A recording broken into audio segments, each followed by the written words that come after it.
Hi, my name is Andrew Trask, and it's my great pleasure to welcome you to the OpenMined Privacy Conference. The OpenMined team has been working really hard to organize over 60 privacy experts who are going to come talk about how we can achieve a privacy-preserving society. You're going to hear from top privacy researchers at places like DeepMind and Google and Twitter. You're also going to hear from engineers, like the very engineers who are responsible for delivering some of the world's largest privacy deployments. But you're not just going to hear from sort of big institutions. You're also going to hear from the up-and-comers, the startups, hackers, and enthusiasts whose projects are going to be the next big privacy innovation.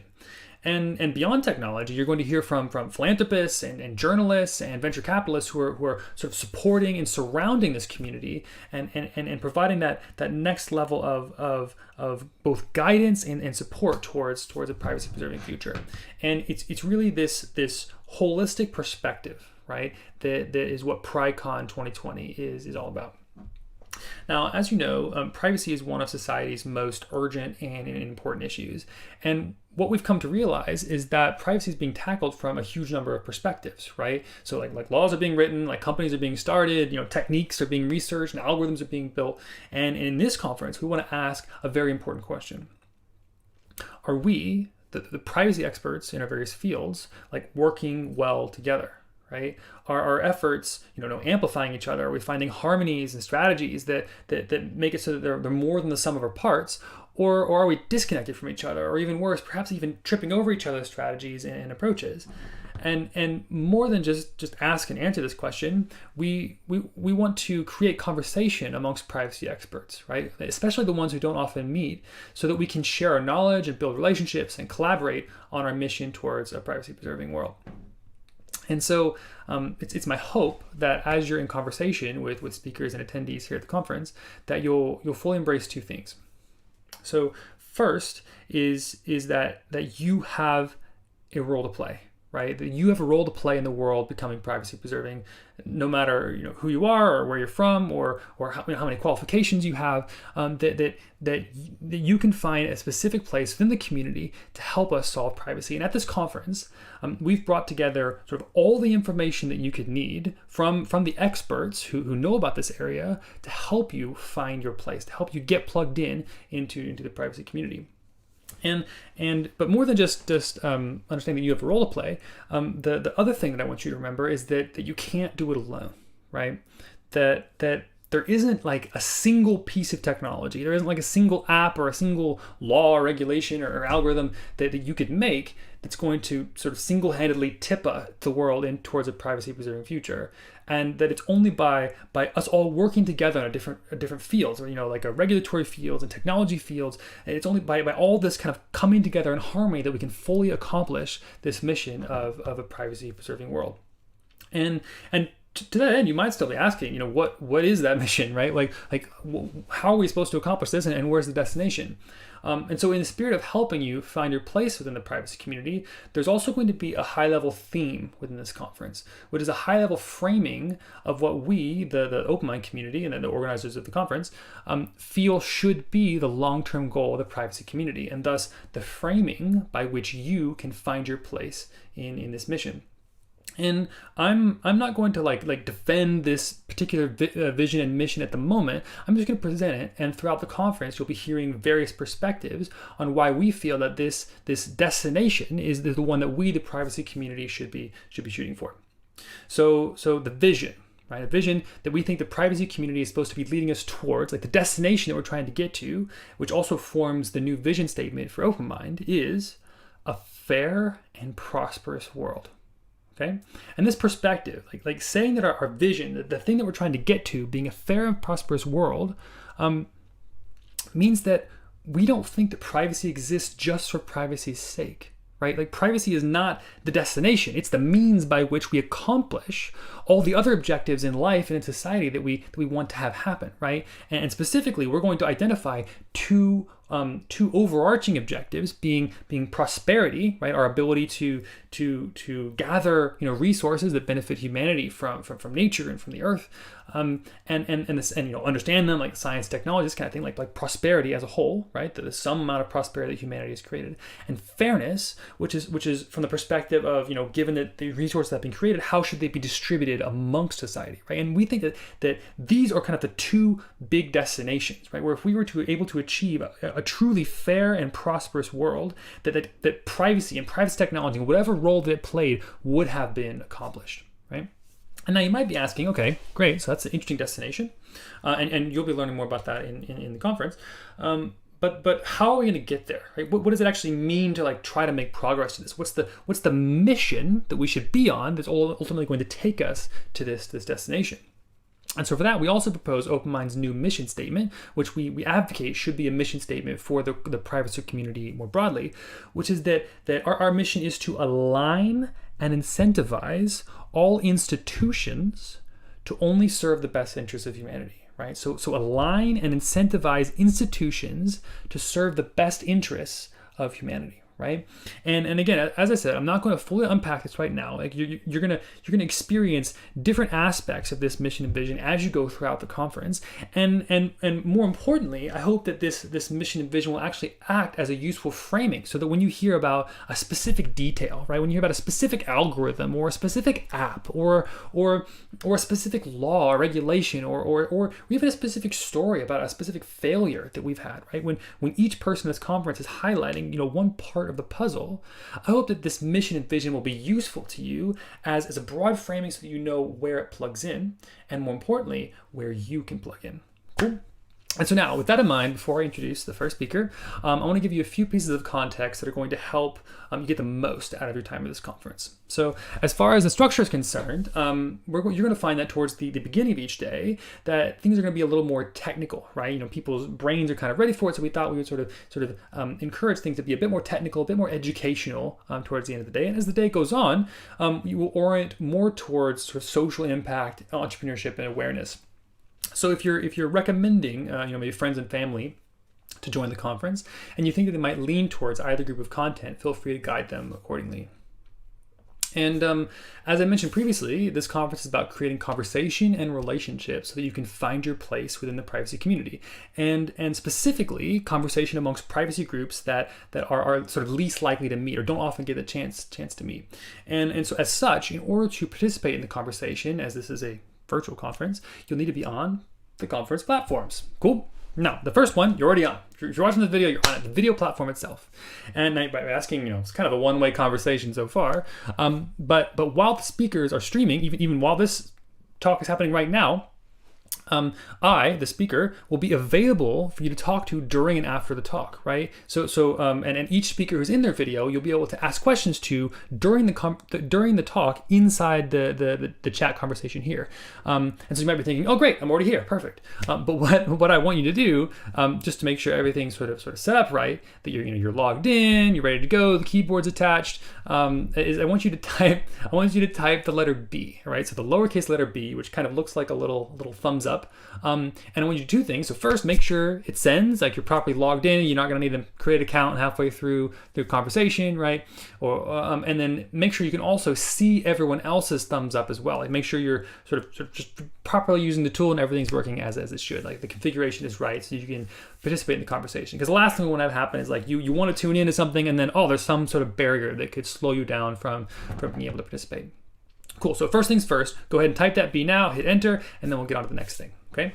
Now the second community is the community Slack. So many of our sessions, especially the hands-on tutorials, but more than just that as well, are going to have dedicated Slack rooms, Slack channels for you to be able to meet other like-minded folks, to get support when you're trying out various demos, and to take advantage of the ability to learn about privacy jobs and other opportunities.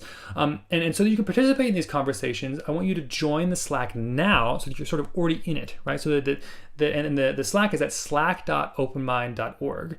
And each talk that is participating in using Slack in one way or another will orient you to specific channels to join so that you can engage in conversation with the speaker and other attendees attendees during and after various sessions. So that's slack.openmind.org. And it's also going to be the place where conference announcements are going to be given. And so both to engage in interesting conversations during the conference and to help keep up with what's going on in the conference, right now, before you do anything else, open a tab in your browser and type in slack.openmind.org, right? And you can also load it into your Slack app if that's how you prefer to use it. And finally, the third way in which we're going to try to facilitate conversation is the community gather. Okay, if you're not familiar with GatherTown, this is the place to engage face-to-face conversations with speakers, participants, and really sort of wander the virtual halls of a conference, which whenever I go to a conference, it's absolutely my favorite part. And so if you're not familiar with Gather, it's a really extraordinary platform for facilitating these kinds of casual interactions, which are some of the best parts of conferences. And in particular, I strongly encourage you to be brave, turn on your video and microphone, and introduce yourselves to people, right? Like don't be afraid to sort of, wander around and say hi, right? But if, maybe if you're not quite ready for that, then just wander around and listen to some of the other conversations that are going on. Be a lurker, absorb everything that you can from the privacy community. And I think you'll find that there will be natural pauses in the conversation where you can begin to become a part of the privacy conversation yourself. Now, I will say there are a few things in Gather that we're also going to do to help you out, help you get into conversations. Some of you might already be familiar with Gather. And even if you are, the Gather team has actually been making loads of new updates to the platform. But we've also gone out of our way to create designated topic spaces for topics like cryptography or privacy-preserving identity, so that you can get to know people who have similar interests to you in privacy. And so when you join the Gather, right, for the conference, you're going to see sort of boxed in areas with a label at the top, and that's how you're going to know the topic is sort of loosely designated for that area, right? If you sort of want to chat with people about that topic, just go to that area and hang out, and other people will be around, right? Now, how do you get into the Gather? Same way as the Slack. Instead of slack.openmind.org, now it's gather.openmind.org, okay? So go ahead right now, open up a tab, type in gather.openmind.org, right? And as you're kind of listening to me finish up my talk, go ahead and add your name, log in, figure out how it works, because it does take a little bit of kind of learning how the UI works, and I'll go ahead and finish this conversation while you're getting set up. And yeah, so while that's happening, sit back, find a comfy chair, a great pair of headphones, some tasty snacks within arm's reach, because now it's time for PryCon to begin. And to kick it all off, we have our very first keynote speaker, Peter Eckersley.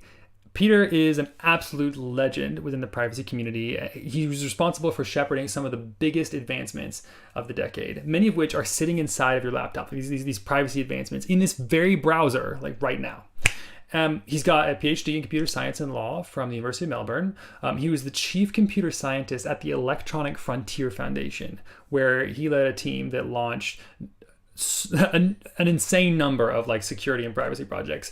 They did Let's Encrypt and CertBot. They did Panopticlick. They did HTTPS Everywhere, the SSL Observatory, Privacy Badger, and in addition to these kinds of projects, they also worked on like policy issues, including campaigning to preserve open wireless networks. I think we all enjoy those, right? And to keep sort of modern computing platforms open, to help start the campaign against SOPA and PIPA, if you remember this a few years back, and running the first controlled test to confirm that Comcast was using forged reset packets to interfere with peer-to-peer protocols. So again, the amount of things that he has seen in terms of like successful privacy projects, innovations, and platforms is truly extraordinary. We're very lucky to have him.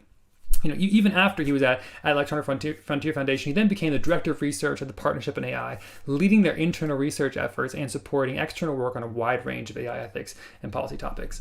And for me personally, I actually don't think that I would be in privacy technology today if not for sort of seeing Peter's talks and eventually receiving advice, guidance, and wisdom.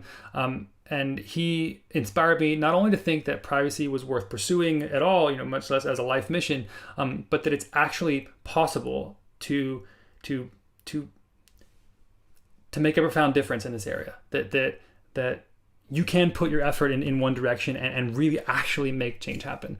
And the reason he was able to persuade me that it was possible, which has led to enormous changes in my own life, is because He's done it a million times already. So with that said, it gives me great pleasure to introduce to you our very first keynote speaker to open up PrideCon 2020, Peter Exley.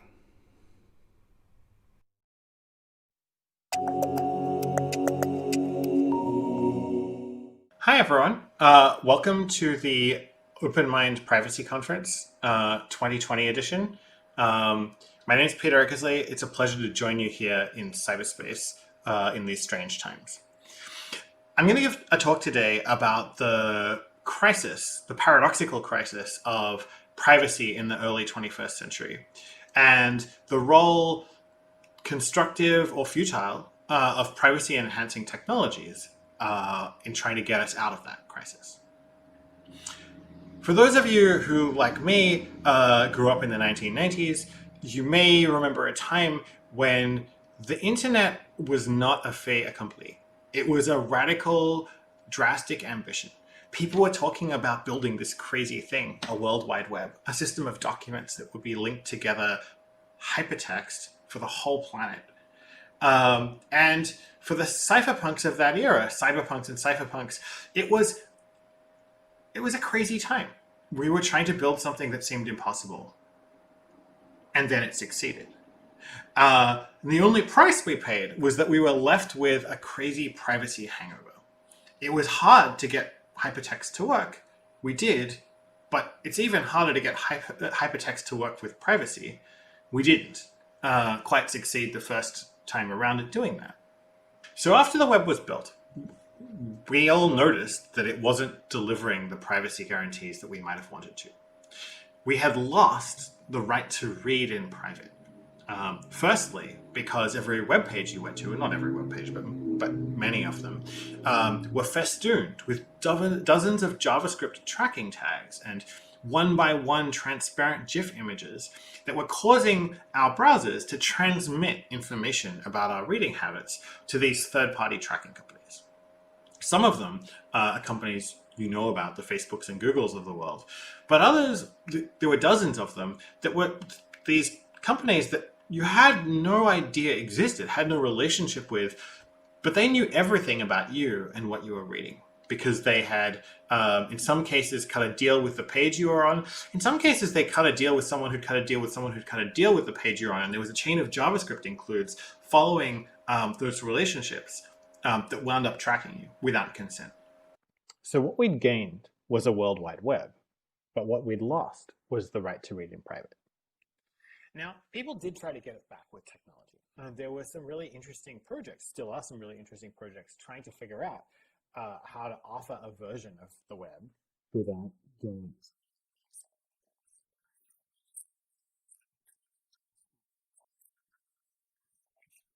Sends your traffic through 3 layers of indirection, 3 hops around the internet. At each hop, a layer of onion encryption gets unwrapped and the message gets sent onto a new location. And nobody can see all the way across all the hops, which means that the IP address you use, which from the point of view of a tech company is essentially a street address or functions like one, isn't visible. That IP address isn't visible from your computer to the website you're visiting. Great. Tor also uses a special browser that keeps all of the cookies and the traffic tracking JavaScript siloed for each site so that they can't use those methods to link things you do on one page or site to things you do on another site. Great. The problem is using Tor is pretty inconvenient. It's relatively slow compared to browsing directly, and a growing number of websites are, for various reasons, blocking people who show up wanting to read privately. And so we have a pretty deep unresolved tension there. So Tor is pretty good, but it's hard to use every day for everything. At EFF, we also started a project to try to offer people some protections for the right to read privately on a continuous day-to-day basis. But it turned out really the only way we could do that was by just blocking a lot of the trackers that you would see on pages that you visit. As it turns out, that also blocks almost all of the ads. Rather than trying to make a list of them, as some people were doing, we used a heuristic and machine learning approach where we try to recognize the characteristics of the trackers that you were being exposed to and spot them by their behaviors. That worked.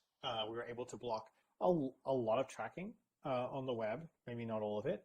And we were able to get millions of people to install that browser extension, which was great.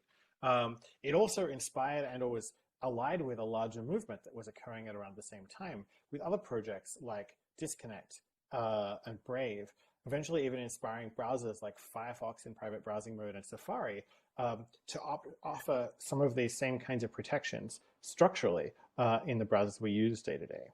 We were visiting, and the things they included was one thing, but everything was also traveling over this HTTP protocol, which worked, but it was totally unencrypted, and that meant that anyone with access to parts of your network, whether that was your systems administrator or your ISP or your local government intelligence agency, could read everything that you were sending, whether that was a username and a password or the contents of the messages you were exchanging or the pages you were going to. It was all an open book on the network. Now, there was this protocol, HTTPS, that added a layer of encryption like an opaque pipe between your browser and the site you were going to. And some sites used it, but it was quite rare. And none of the major services that you would use for sensitive communication really day to day were encrypted. I remember there was a day at EFF where I sat down with my colleague Seth Schoen and we made a list of things we could conceivably do to try to change that situation.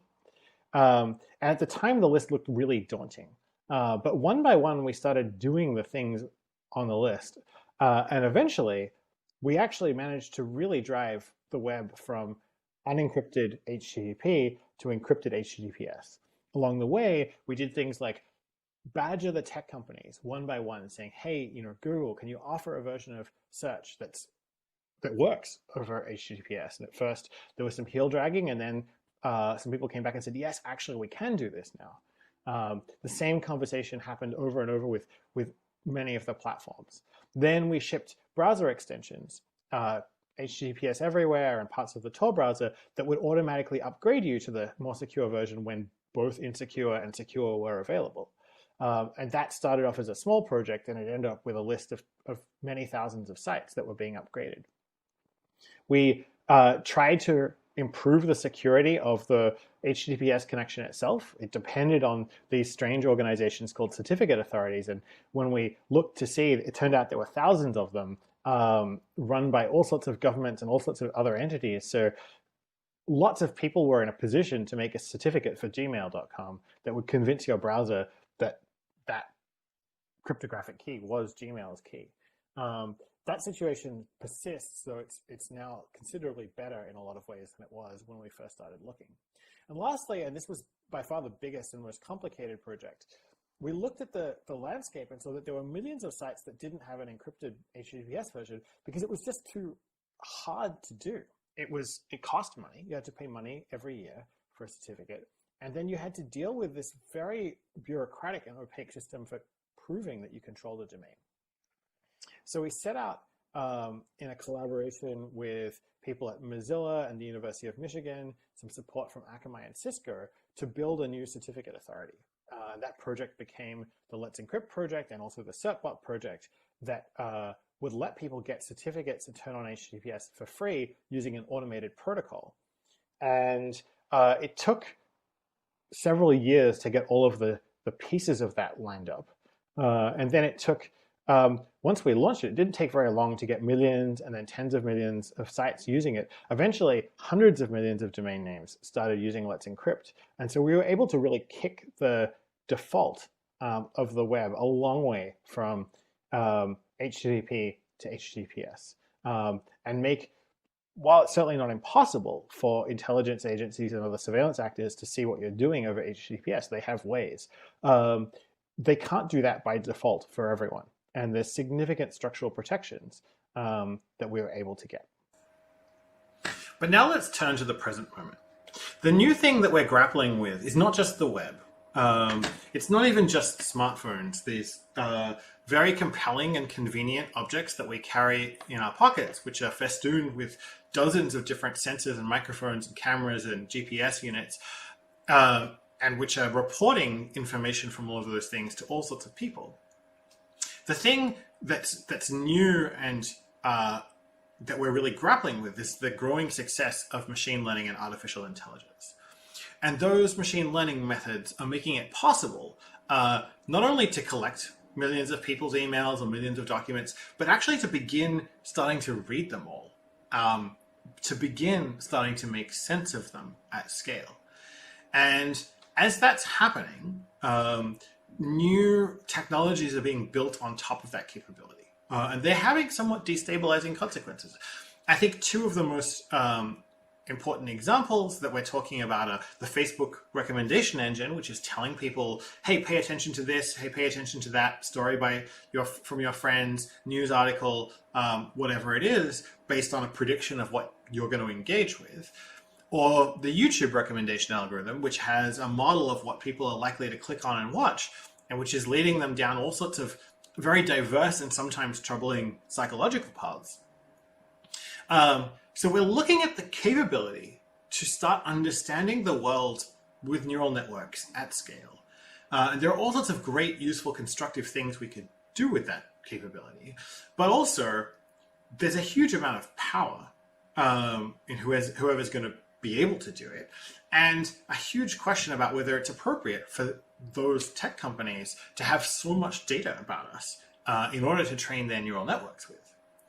So that brings us to the privacy protections that we're seeing developed and talked about in the AI and machine learning space that range from federated learning methods through differential privacy techniques, secure multi-party computation models, etc. This family of fancy cryptographic privacy enhancing technologies, and a question about what we can accomplish with them and what they're worth. But before I talk about that, I think we need to pause for a moment and ask, how do we score success or failure with privacy? In order to know if you're winning or losing, you need a theory of what privacy really is and why it matters. Most legal and policy conversations about privacy begin with a framing about rights. They might go back to Warren and Brandeis's classic law review article advocating for a right to privacy on the basis of a right to be left alone. Turns out back in the late 19th century, one of the ways to get yourself appointed to the US Supreme Court was make up a new theory that there should be a right to privacy based on the right to be let alone. Your co-author can be a member of Boston High Society who's really mad about having people's social lives published in the social pages of the local newspaper all the time without permission. Those were simpler times. How do we translate that into something more practical, more instrumentalist or consequentialist approach, and say, well, what does privacy actually accomplish for people in different settings? And when you take that lens, you see a really complicated picture. There are lots of different types of life situations that people can be in, lots of other actors or entities that they can need privacy from, lots of different stakes that can be in play from, well, it's annoying to have your privacy intruded on, to it is a matter of life or death or liberty whether you can prevent a certain entity from knowing something about you.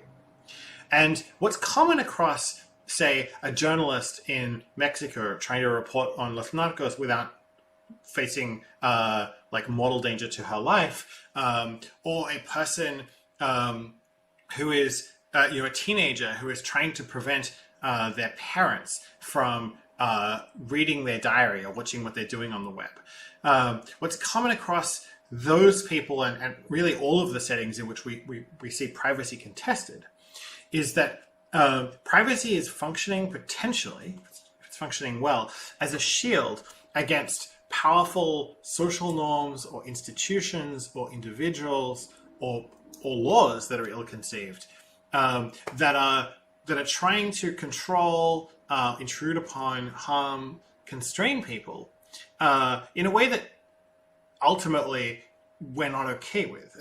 So the creation of privacy is a response to these situations in general, basically saying we don't know how to, or it may not be feasible to intervene in each specific situation where there's an architecture of social control of some kind. Rather, let's carve out a very broad space and say, for example, if you're doing something that doesn't affect other people, then they shouldn't have an ability to know what you're doing. And that domain of activity should be yours to use as you wish. It's more subtle when you get into speech questions, like do you have a right to speak in public anonymously or pseudonymously, or to report on people anonymously or pseudonymously. And those activities, I think, are specifically added to the, privacy is the bundle of space where you don't affect others, or where we believe that the effects you're having on others fall within certain forms that we wish to protect. Now, almost all of us will view that trade-off around privacy as complicated. There are times when people do things that are fundamentally antisocial or problematic in private, and there is some level of motivation to intrude for whatever reason we think that behavior is antisocial. But we take this bargain as a whole, if we believe in privacy, and say, it's worth it for us to live in a society where this carved out and protected space exists. And we're going to try to create it because we believe there will be lots of situations where there are bad laws or inadvisable social norms or corporations or governments that want to control people in ways that we would regret in hindsight. So with this theory of why privacy matters in hand, how to score it, we're in a better position to go back and ask, which kinds of situations are privacy-enhancing technologies going to work well in, and where are they less likely to be productive? And there are a few things we notice pretty quickly when we look in that direction. One is that where people are empowered and in a position to articulate the need for privacy, to push for it either by law or by technology, and where it's needed, may not be the same places at all. In fact, the correlation between ability to get yourself privacy and need for it could be quite low. Lawyers in Boston in the late 19th century and computer programmers in Western countries in the early 21st century are two of the constituencies that have done the best job for creating privacy for themselves and people like them. But they may not look very much like the people for whom the consequences of inappropriate social or corporate or societal control are going to do the most harm. Those may be people living in authoritarian countries. Those may be people in abusive relationships. It may be poor young men of color on the streets of the United States. And the places where that impact is happening may not at all be the places where the technology is available to protect them. One regret that I have is working at EFF, we were able to do quite a lot for privacy on the web because we had a constituency of empowered technologists who understood the web and could change it. But we weren't able to do very much about mobile phones. And probably mobile phones were the place where over-policing and the war on drugs and other impositions on minority communities in the US were probably having the most privacy-amplified harm. Second version of this uncorrelation can exist. We can have a lot of sort of built-up privacy resistance that gets in the way of doing things with software and with data that actually would probably be a better idea. Often privacy turns into, on the inside of a giant organization, a huge amount of red tape to complicate everything. So to wrap up, a privacy-enhancing technology is going to save the world. They're going to give us a way to have the web, to have smartphones, to have AI, and yet not regret the privacy hangover that we wake up with afterwards. And I think the answer is squarely maybe. There are lots of privacy-enhancing systems you can build that are cool gadgets, but don't fundamentally deliver the privacy that people need in the places and times that they need it. However, there's a category of things that we can do that affect everyone in a constructive way, that make the defaults more sensibly private and protected, that stop surveillance, that stop non-consensual collection of data, that give people more control over how technology shapes their lives. And there are also ways in which the incentives can line up, because by building this technology and building it the right way, we can make a whole lot of new avenues of development possible. With that, I'd like to wrap. I don't know if there'll be a chance to take questions. Hopefully, yes. But either way, really looking forward to the next couple of days of conversations about how we build the right kinds of privacy that protect everyone, but also make a more extraordinary and constructive world possible.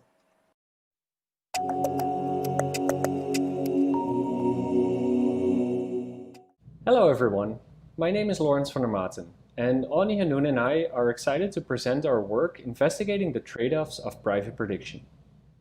In machine learning, you often train your machine learning models on training data that needs to remain private, even if the predictions that that model makes on test examples are going to be exposed to the world. And this is the goal of private prediction. The goal of private prediction is to make sure that the amount of information that is leaked about the training data of your model by the predictions on test examples is limited. Now, if you look at the literature on private prediction, you'll find that there are many methods that perform differentially private prediction. But all of these methods are only studied in theory, and very little is known about their empirical performance. Which raises the question, if I have a practical scenario in which I want to perform private prediction, which method should I use? The goal of our study is to try and answer this question, as well as to investigate the trade-offs that play a role in private prediction.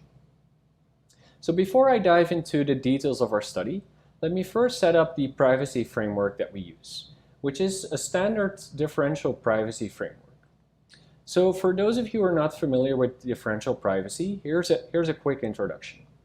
Suppose we run a randomized algorithm on data. And this could be either a randomized learning algorithm or a randomized prediction algorithm.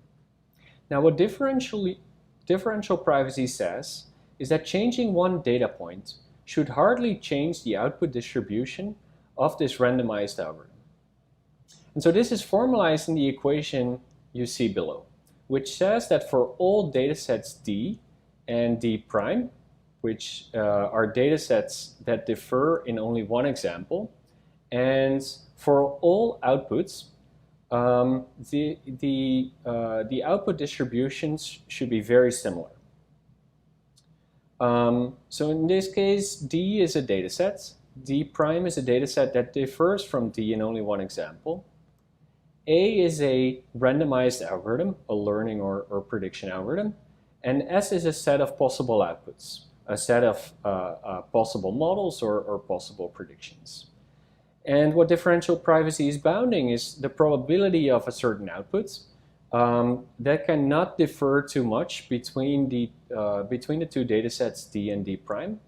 And the difference is measured in terms of a privacy loss, e to the power epsilon, where epsilon is the privacy loss, and an additional fixed term delta, which is referred to as the privacy failure probability. And so this is the framework that we'll be looking at in our study. But in order to use it in private prediction, we do need to adapt it a little bit. In private prediction, the assumption we make is that we train our model on private training data. So we want to get differential privacy with respect to that training data. And we're going to release predictions for B test examples. So B is our budget, our inference budget of test examples. And we want to limit the information leakage on the training data. And so this is formalized in the expression you see below, where theta of D is a model that is trained on the private data. And theta D prime on the right-hand side is a model trained on that same data, but only one different example. And the set of outputs here is referred to as Y, so these are the classes that can be predicted. Now X here is a test example, and we're looping over all test examples. There are capital B of them. And so what we're limiting is the difference in probability, the difference in distribution over predictions made by our model phi for all the test examples, right? And the way we limit the difference in these output distributions is the same as in the standard differential privacy definition, namely through a privacy loss epsilon and the privacy failure probability delta. To achieve private prediction, on a high level, there are two types of methods that you can use. The first type are private training methods. So what these methods do is they train a machine learning model in a differentially private way. So the parameters of this model are differentially private. And because differential privacy is closed under post-processing, what this means is that we can release predictions for infinitely many test examples while still maintaining the differentially private guarantee. The second set of approaches are private prediction approaches. So these train a non-private model, but they're going to apply differential privacy to the predictions of the test examples. And so in these private prediction methods, the information leakage is a function of the inference budget B. So in our study, we looked at both types of methods. In particular, the private training methods we looked at are the following three. The first one is model sensitivity, or output perturbation. So the idea here is to train your model and to add Laplace or Gaussian noise to the parameters of the trained model. And this gives you a differential privacy guarantee in case you're using linear models and you're using regularized differentiable convex losses and a few other smaller assumptions. The second method we looked at is loss perturbation. In loss perturbation, the idea is to add Laplace or Gaussian noise to the loss that is being optimized. And this provides differential privacy under the exact same assumptions as the model sensitivity method. The third method we looked at is differentially private stochastic gradient descent, or DPSGD. The idea in DPSGD is to perform stochastic gradient descent while learning, but for each gradient, stochastic gradient that's computed, to clip that gradient to have a restricted norm, and to add Gaussian noise to the clip gradients before the parameter update is performed. And this can provide differential privacy even for nonlinear models, although it does require that the privacy failure probability delta is larger than 0. The second set of methods that we looked at are private prediction methods. We looked at the following two. The first method is prediction sensitivity, which is another example of output perturbation, but here the output perturbation is applied to the predictions on the test examples, right? So we train a non-private model, we use this model to make test predictions, and now we add Laplace or Gaussian noise to those predictions before releasing them. And this provides a differential privacy guarantee for linear models, again, that are trained using a regularized differentiable convex loss function. The second private prediction method that we looked at is subsample and aggregate.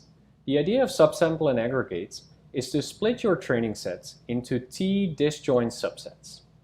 We train a model on each subset, and now we're going to use these models to vote for a certain prediction when we make test predictions. And what we're doing is we apply the exponential mechanism on the model votes. And this gives you a differential privacy guarantee on the test predictions with no other assumptions on the underlying model. So now I'm going to pass it over to Ani, who's going to present the experiments that we performed in our study. Our first set of experiments were on MNIST with linear models. We trained most of the methods using limited memory BFGS. The only method we did not use this for was differentially private SGD, which was trained with stochastic gradient descent. We cross-validated the amount of L2 regularization for all of the different methods. We first looked at how accuracy changes as a function of the privacy loss epsilon. We looked at this both for a 0 privacy failure probability delta and a privacy failure probability delta 10 to the minus 5. When delta is 0, we cannot use the differentially private SGD method, so it's not pictured here. As we can see in this case, the subsample and aggregate method actually works better than most of the other methods for most values of epsilon. When we allow for a non-zero delta, differentially private SGD actually works better than most of the other methods. It's closely followed by loss perturbation and model sensitivity. In fact, the private training methods work much better in this case than the two private prediction methods. We next looked at how accuracy changes as a function of the inference budget, the number of queries allowed by, say, an adversary. We can see that in both cases, for both a privacy failure probability of 0 and a non-zero privacy failure probability, the private prediction methods, subsample and aggregate, and prediction sensitivity, the green and black lines here, get quite a bit worse as we increase the inference budget.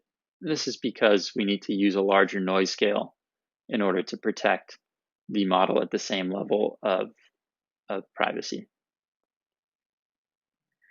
What we see here for the private training methods is that they're pictured as flat lines, which is because they have essentially an inference budget that is infinite. We also looked at how accuracy changes as a function of the privacy failure probability delta. Interestingly, the private training methods are relatively flat. They are insensitive to relatively large order of magnitude changes in delta. However, the private training methods, the private prediction methods, on the other hand, actually get worse as we decrease delta noticeably. We also looked at how accuracy changes as a function of various problem specifications for fixed privacy parameters epsilon and delta. We looked at, for example, how accuracy changes as a function of the number of training examples. What we see there, for the most part, is that the methods improve, the accuracy improves as we increase the number of training examples. However, the subsample and aggregate method actually plateaus, which is not so desirable. As we increase the number of dimensions, the model size gets larger, and we need to use more noise to protect the privacy of the data. We see here that the two methods, model sensitivity and loss perturbation, get worse as we increase the number of dimensions. The subsample and aggregate method, however, actually stays relatively flat. As we increase the number of classes, in all cases, the accuracy for the different methods gets worse. And this makes sense since at any query, we're releasing quite a bit more information if we have more classes. And so we either explicitly or implicitly need to be adding more noise to protect the data. Our next set of experiments were on a much larger model, an 18-layer residual network, which was trained on CFAR10.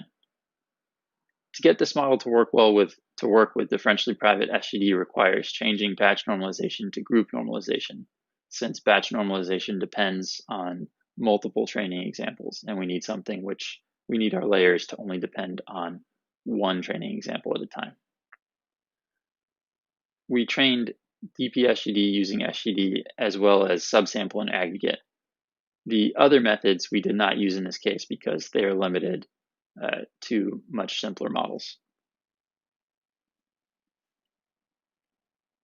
We looked at accuracy here as a function of the privacy loss epsilon. We see that differentially private SGD actually works better for the most part than subsample and aggregate for most values of epsilon. We also looked at how accuracy changes as a function of the inference budget. In this case, the private prediction method, subsample and aggregate, gets dramatically worse as we increase the inference budget. It's really only better than differentially private SGD for very small values of the inference budget. Again, DP-SGD here is depicted as a flat line since it has an infinite inference budget. In summary, private training tends to be better than private prediction for most settings, really only for very small inference budgets and perhaps for 0 privacy failure probability delta does private prediction work better than private training. We attempted to summarize how the different parameters all relate to one another in this table below. We look at, for example, how privacy loss epsilon can change with certain aspects of the problem, such as the number of training examples or the number of classes, the dimensionality of the input. We also looked at how the privacy budget affects these metrics that we care about, as well as the number of models, which is most specific to subsample and aggregate, as well as the amount of L2 regularization. That's all we have for the trade-offs of private prediction. Thank you for watching.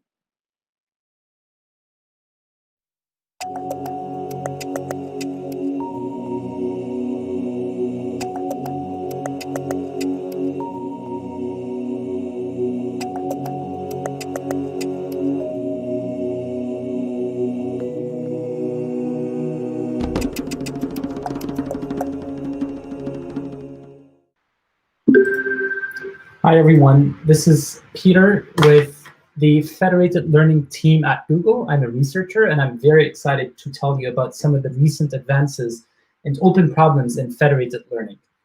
But before I jump into the core of my talk, let me present what federated learning is.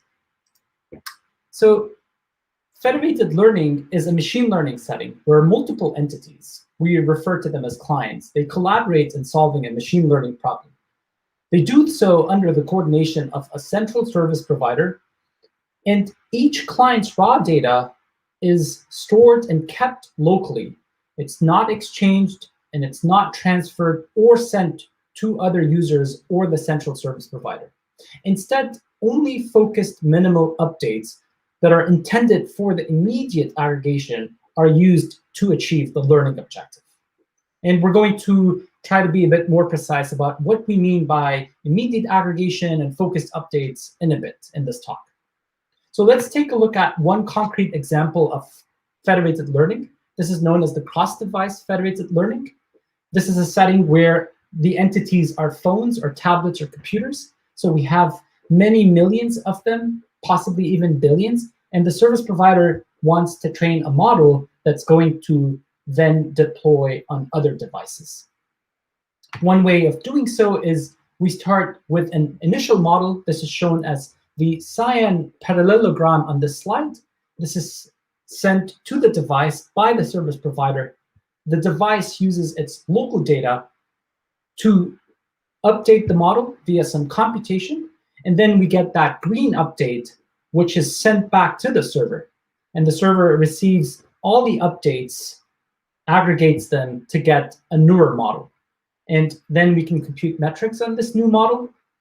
If we like the metrics, we stop the process. If we don't like the metrics, we repeat the process over and over. Now, this is very general. One way of doing it is using the federated averaging algorithm. Under the federated averaging algorithm, on device, that computation I talked about is running a number of stochastic gradient descent steps. So you get the model, and you update it via SGD by performing a number of steps with a certain learning rate. And then on the server, once the server gets all the updates from the clients participating in a particular round, it computes simply just the average of these updates. And that's how you get the improved combined model, which could be improved further in later rounds. Now, for this talk, I would like to focus on some of the recent open problems in this space. This is a very rich topic, and recently we put up a paper on arXiv. It's called Advances in Open Problems in Federated Learning. I strongly encourage you to check it out. It has 58 authors from 25 institutions. It's a bit long, but it's very well partitioned. And I'm going to give you a very quick overview about this paper. So one front on which we can try to answer high-impact open questions is how do we improve the efficiency and effectiveness of federated learning? For instance, how do we actually try to tackle new problems in machine learning, unsupervised learning or semi-supervised learning, where we don't have many labels? How do we do reinforcement learning? How do we make the models smaller so that we can fit them on devices and we don't have to consume back and forth a lot of bandwidth in order to share with the service provider or the clients? How do we reduce wall clock time using improved adaptive algorithms, AdaGrad and Adam, and more interesting algorithms for the problems we're looking at? One of the biggest challenges in this space is how do we do machine learning debugging when the service provider can never have access to the data? Those are all very interesting questions. Another front that has a lot of open questions is robustness to attacks and failures.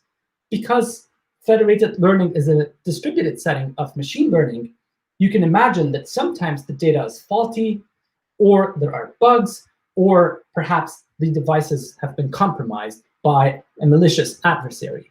And so how do we ensure that while we're training the model, we're still keeping and maintaining the quality of the model on the main task and also on any particular task? And figuring out defenses that are robust to all sorts of attacks during inference time or during training time remains an open problem in this space.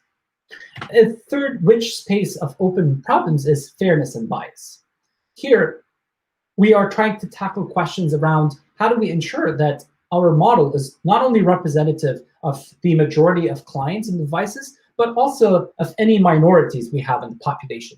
How do we make sure the training data that is on device, which we never touch or see, that's the whole premise of federated learning, is not biased. The labels are rich and they cover all the space. They're not biased towards one class or the other. How do we train the model to perform well for everybody and for all tasks? And so this is a big open question. Now, for this talk, I would like to focus on privacy. And so much of the remainder of the talk is going to be about some of the recent advances and the open problems and challenges in private federated learning. But before we answer this question, we have to look at what we mean by privacy.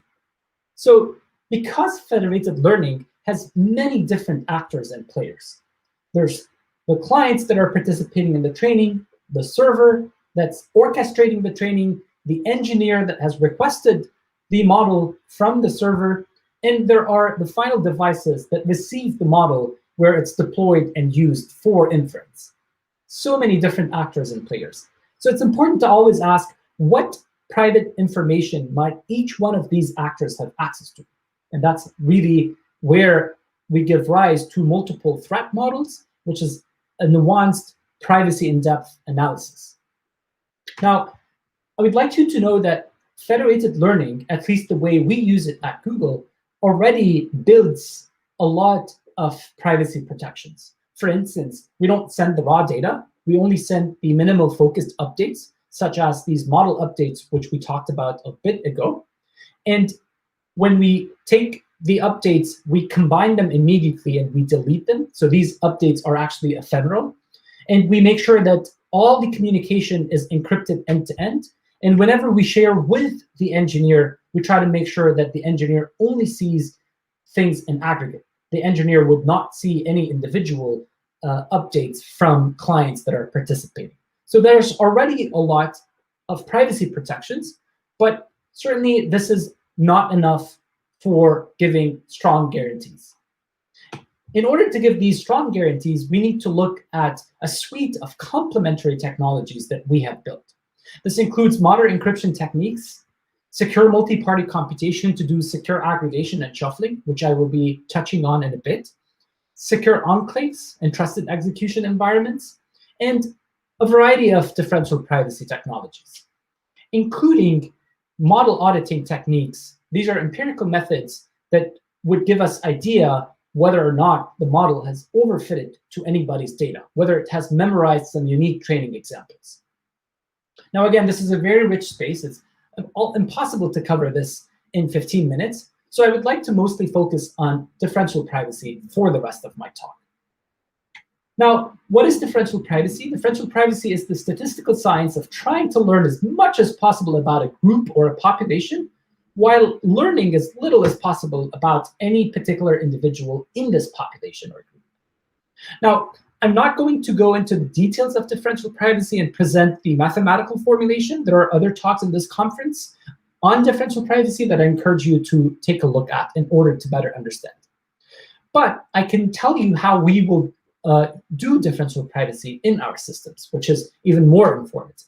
So remember, we had this federated averaging algorithm where we said we do a number of SGD steps on device, and then we average the updates on the server.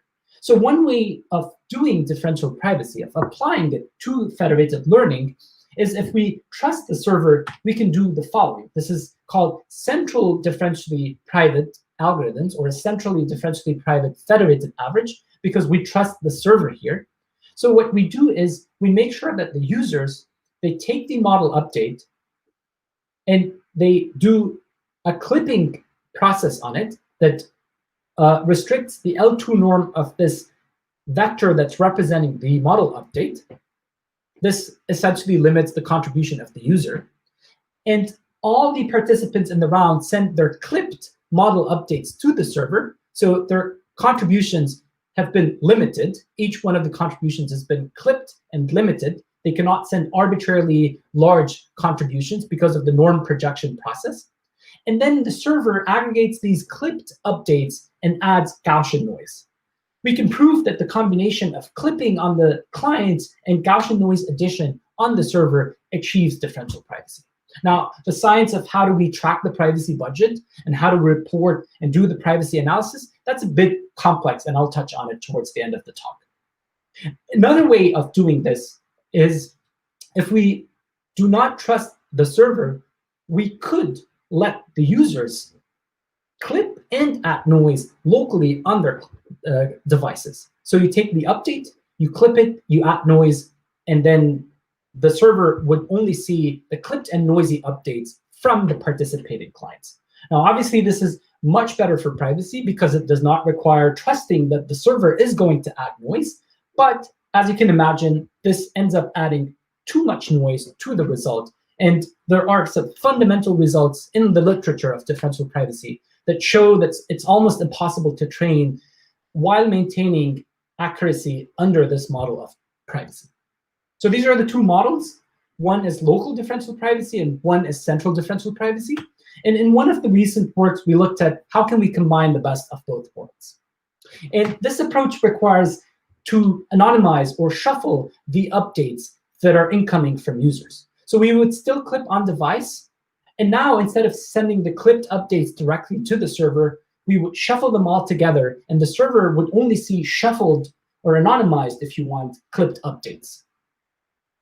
And this model, in some sense, combines the best of both worlds because you're doing the clipping and noising on device, and then you're shuffling it.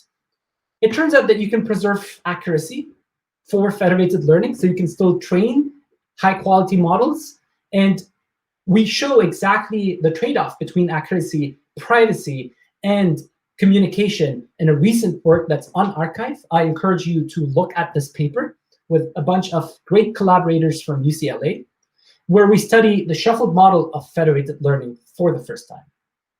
Now, shuffling is great as I described it, but there are a lot of challenges when computing the privacy budget and doing the analysis. For instance, in federated learning, we typically do not know the size of the population. We can have some guess or estimate, we don't know it exactly. And clients tend to be online for a while, but then they drop out.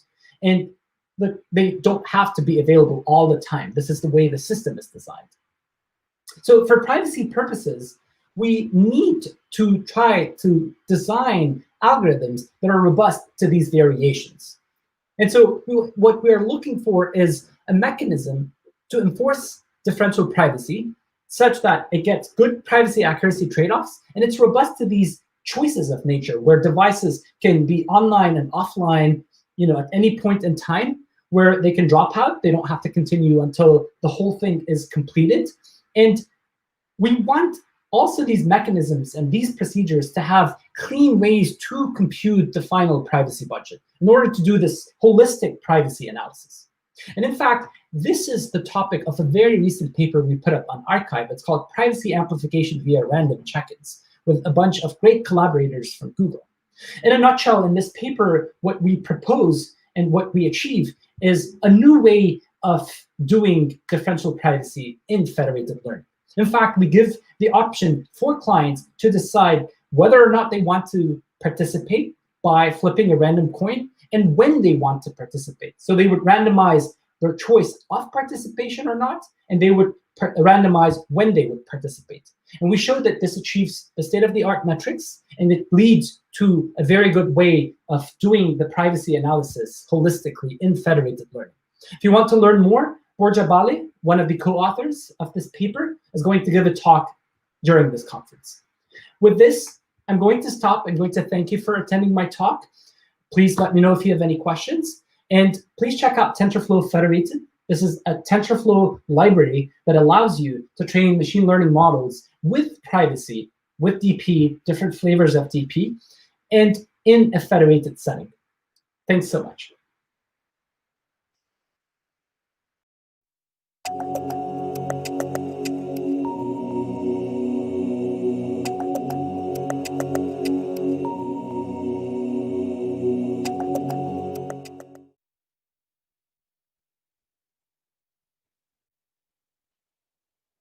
Hello, everyone. My name is Borja, and today I want to talk about our work towards federated learning with assumption-free differential privacy guarantees. This is joint work with my colleagues at Google, Peter, Brendan, Om, and Abradeep, and it's based on an archived manuscript with this ID that you can find online or in my personal webpage. Federated learning is set up where we want to train a model with data that lives on user devices. This is appealing for a number of reasons, including privacy reasons. And the way this works is, instead of trying to bring the data to the server and perform training in a normal way in a data center, what we do is we go through a number of rounds where we have a current model, we send it to a number of devices, and we let each device run a local computation to update the model. And once we get these updates from all the users, we aggregate them and produce a new model, and we iterate. So from a systems perspective, this looks like this. There's a server and an engineer that is trying to train a model, interacts with the server, and instructs it to use a certain set of data and a model architecture, and asks the model to be trained in a federated setting. So this server, what it will do is it will interact with a population of client devices and perform several iterations of this federated training loop. After that, the engineer can also request that the model is evaluated on the same or a different population. And after this is completed and the model is satisfactorily trained, the model will be deployed to a number of devices. Now, although federated learning is appealing from a privacy standpoint because we don't have to bring users' data to the server, there are other potential issues with privacy in the federated setting. For example, if an attacker is able to compromise the network, they could snoop model updates. Or if the server is compromised, someone could recover, again, the updates and also like intermediate models. And finally, the threat that is the topic of this talk is the fact that at the very end of the computation, the model will be deployed to a number of devices, and an attacker could own one of these devices, look at the model, and try to extract data from some of the users that were used at training. And the issue here, as depicted in this comic strip, is that although we can use cryptography when we send the updates to the server to perform the aggregation in a secure manner, so the server cannot see individual updates, only the aggregate, even in the setup at the very end of the computation, if some users had very unique data, the model might have memorized this data. And in the privacy attacks literature, people have shown that membership inference attacks and some reconstruction attacks can be effectively performed on models that are not trained with differential privacy. So the solution is to combine federated learning and differential privacy. Now, I'm not going to assume that everyone is familiar with differential privacy, but I also don't have time to talk about it in detail. So I'll quickly summarize the key ideas in this slide. In differential privacy, we deal with a randomized algorithm M that performs some sort of query on a data set. And in the case of machine learning, the query would be to train a particular model architecture with a given data set. Now, the issue is that if we have two data sets, D and D prime, that differ in a single person's data, so in this case, the difference between D and D prime in this example is replacing Carol's data with Carol's data, then we want to say that the algorithm is private if this little change in the database will not change the outcome of the algorithm very much. In a machine learning context, that means that we will learn two very similar models, regardless if we use Carol's or Carol's data, and we keep the rest of the data set fixed. So differential privacy formalizes this intuition by looking at the probabilities of the outputs of these randomized algorithms, and basically asking that these probabilities be close whenever we change just one record in the data set. The way we control this closeness is by these parameters epsilon and delta, that basically you want these parameters to be small. The smaller they are, the stronger the privacy guarantees. And typically, the most important of the two parameters is epsilon. Now, this paradigm has been successfully applied in machine learning contexts. And in particular, the state of the art is the differentially private SGD algorithm in the centralized setting. So in this case, which is not federated, typically the data set lives on a single server, and this training algorithm is free to interact with the data in any way it wants, and at the end, it has to produce a model. Now, the ideas that make this differentially private stochastic gradient descent state of the art for machine learning is that although if we just look at this algorithm and say, suppose it trains for T epochs on n data points, if we try to compute its privacy guarantees naively, we will get an epsilon that will scale like square root of T, number of epochs. So if we want like a small epsilon, we will be able to train only for a very few epochs. The main idea that allows us to improve these guarantees to something much better, to get a certificate that scales like square root T divided by square root M. So a larger population will mean like a much smaller certificate and will allow us to train for many more epochs, is the idea that in DPSGD, we can access the data through some, introduce some randomness in how we access the data. And this comes either in the form of uniform sampling of mini batches at each iteration, or random shuffling of the whole data set at each epoch. Now, the main observation at the start of our work is the fact that these two ideas, uniform sampling and shuffling, are not easy or even possible to implement efficiently in a federated learning setting. And this is due to a number of challenges, including the fact that the clients are not available all the time. So we cannot sample from the fixed population because the population keeps changing over time. For example, when clients are charging or when clients are not charging or not idle, they're not available to train. And in particular, the communication is typically initiated by the client by saying, I'm available, do you need me? So the server in general doesn't even have access to like who is the whole population. So the question we address in this work is how can we get around these limitations of the federated learning setup and recover strong privacy certificates with the same type of guarantees than the ones that we have available in the centralized setting. To do that, we proposed a protocol that we call random check-ins, where the idea is that clients will by themselves decide when to interact with the server, and all the server has to do is offer a number of slots at which like the training iterations happen, and the clients will use their own randomness to decide when and how to interact with these slots. So the basic idea is that first, what the clients do is at the beginning of the protocol, they flip a coin and use this coin to decide if they will participate. If they do decide to participate, then they will roll a die, and they will use this die to choose at random one of the training slots that is available during their availability period, like during the time that the client is online and available for training. This is the key idea behind the random check-ins protocol.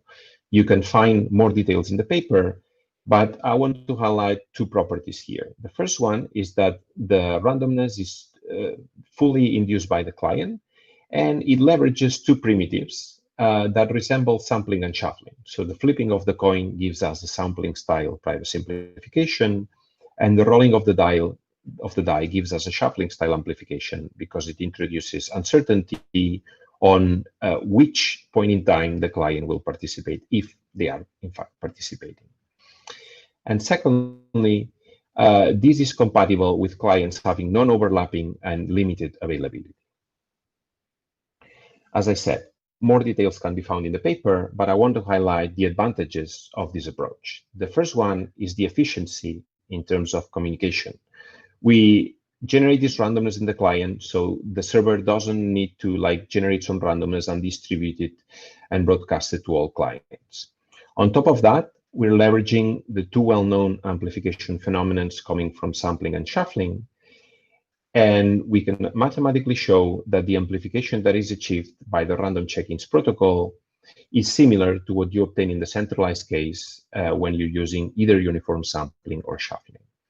On top of that, you don't need to know the population size to compute precise privacy guarantees at the server, which are the guarantees that we want to associate with the models once they are released. On top of that, this is a very flexible technique, and it includes, for example, a check-in period that allows clients to trade off privacy and utility even when they have limited availability. And on the server side, it requires minimal orchestration because at each time step, all the server needs to do is look at the list of clients that checked in for that time slot and pick one or many of them to contribute to the computation. So this gets me to the end of my talk. In conclusion, what I have shown is that federated learning can benefit from the strong differential privacy guarantees that are available in the centralized setting, but that extending the current analysis techniques is not trivial. And to solve this issue, we propose the random check-ins protocol that achieves a privacy amplification comparable to the one available in the centralized setting using only client-side randomness. And on top of that, it uses minimal server-side orchestration and requires no population information to provide privacy guarantees. If you're interested, I suggest you look at the paper. In there, you will find more information. In particular, you will find 3 concrete DPSGD protocols for federated learning designed for different scenarios, including the setting where the population is much larger than the server capacity, the case where the population is of the order of the server capacity, and the case where the clients have different availability windows. For each of these protocols, we provide a privacy analysis and a utility analysis in the convex case. That is assuming that the machine learning problem we're trying to solve is convex. And in this setup, we show that with the proper choice of hyperparameters, including learning rate and amount of noise, we can recover the optimal population risk that is available for DPSGD in the centralized setting. So in a sense, these protocols are kind of optimal in the convex case. And finally, from our analysis, it actually follows an improvement of the analysis of amplification by shuffling, which might also be of independent interest. Thank you very much for your attention, and I look forward to your questions.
I will be presenting our work on tempered sigmoid activations for deep learning with differential privacy. This is joint work with Abradeep Takorta, Shuang Song, Steve Chen, and Olvar Erningsson. So why should we care about privacy? Well, we all know that machine learning is being usefully applied to the analysis of sensitive data sets. This includes data that we find in healthcare, but also when building language models over private correspondence. And we also know from the research community that attacks have demonstrated leakage of secrets.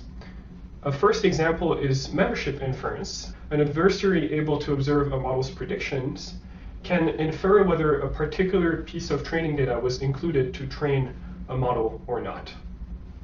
In another example, if we insert very unusual sequences of text in a language model's training set, then we can feed the resulting model with the beginning of the sequence and recover the rest of the sequence.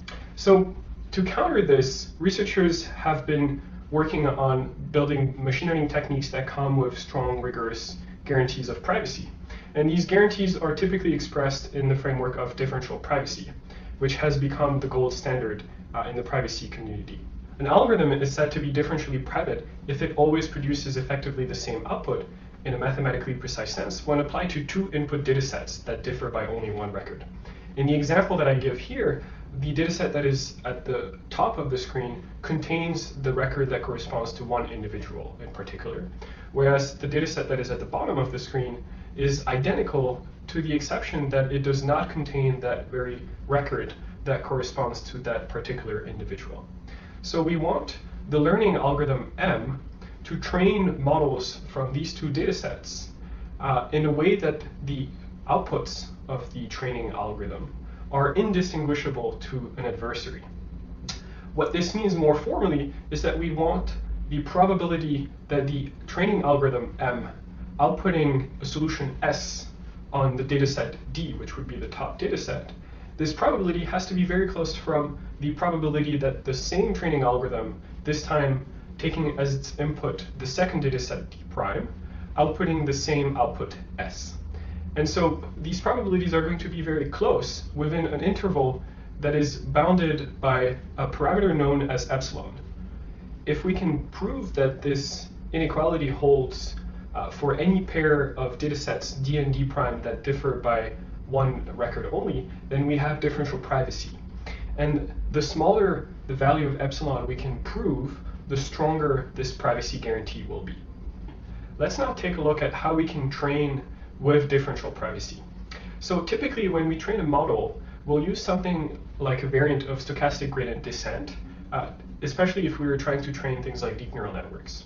Martin Abadi and his collaborators introduced a differentially private variant of stochastic gradient descent as a method for training deep neural networks with differential privacy guarantees.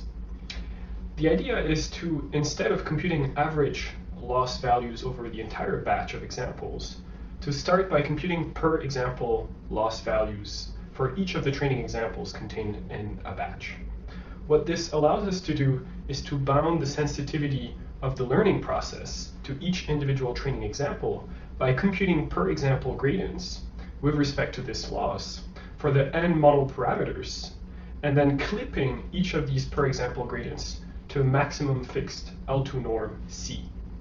Once we've done this, we can then average these per example gradients and add Gaussian noise whose standard deviation sigma is proportional to the sensitivity.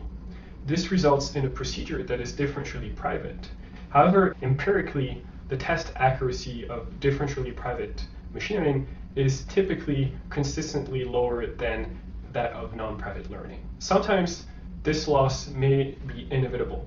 For example, some tasks involve distributions with heavy tails, and the noise that is added by differentially private stochastic gradient descent hinders the visibility of examples contained in these tails.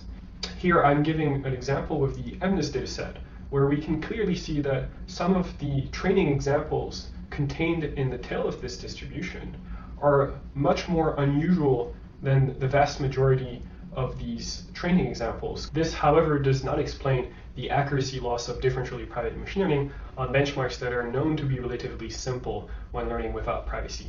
Here I'm giving the example of MNIST, where there are very few outliers in the tail of the distribution, but we could also give the examples of fashion MNIST or CFAR10. An important step in providing differential privacy guarantees for an algorithm is to assess its sensitivity. So learning algorithms' sensitivity characterizes how much an individual training point can, in the worst case, affect the learning algorithm's outputs. This is what I illustrated in my slide on differential privacy by looking at the difference between the outputs of the learning algorithm on the dataset that contained the individual's record with the outputs of the algorithm on the dataset that did not contain the individual's records. In general, the ability to more strictly bound sensitivity leads to stronger privacy guarantees. In the paper that I'm presenting today, we were the first to observe that DPSGD leads to exploding model activations as a deep neural network's training progresses. This makes it difficult to control the training algorithm's sensitivity at a minimal impact on its correctness, so the model's performance in the end. Indeed, exploding activations will cause the unclipped gradient magnitudes to also increase, which in turn will induce an information loss once the clipping operation is applied to bound the gradient magnitudes and control the learning algorithm's sensitivity. Here I'm illustrating this phenomenon on a network trained with MNIST data, where we can see that the blue curve represents the magnitude of the activations on the first layer of the neural network before we switched to private learning. So this is a model trained with normal stochastic gradient descent. And when we switch to DPSGD to have a privacy-preserving learning procedure, we can see that the activations increase 2 to 3 times in magnitude for that same layer in the architecture.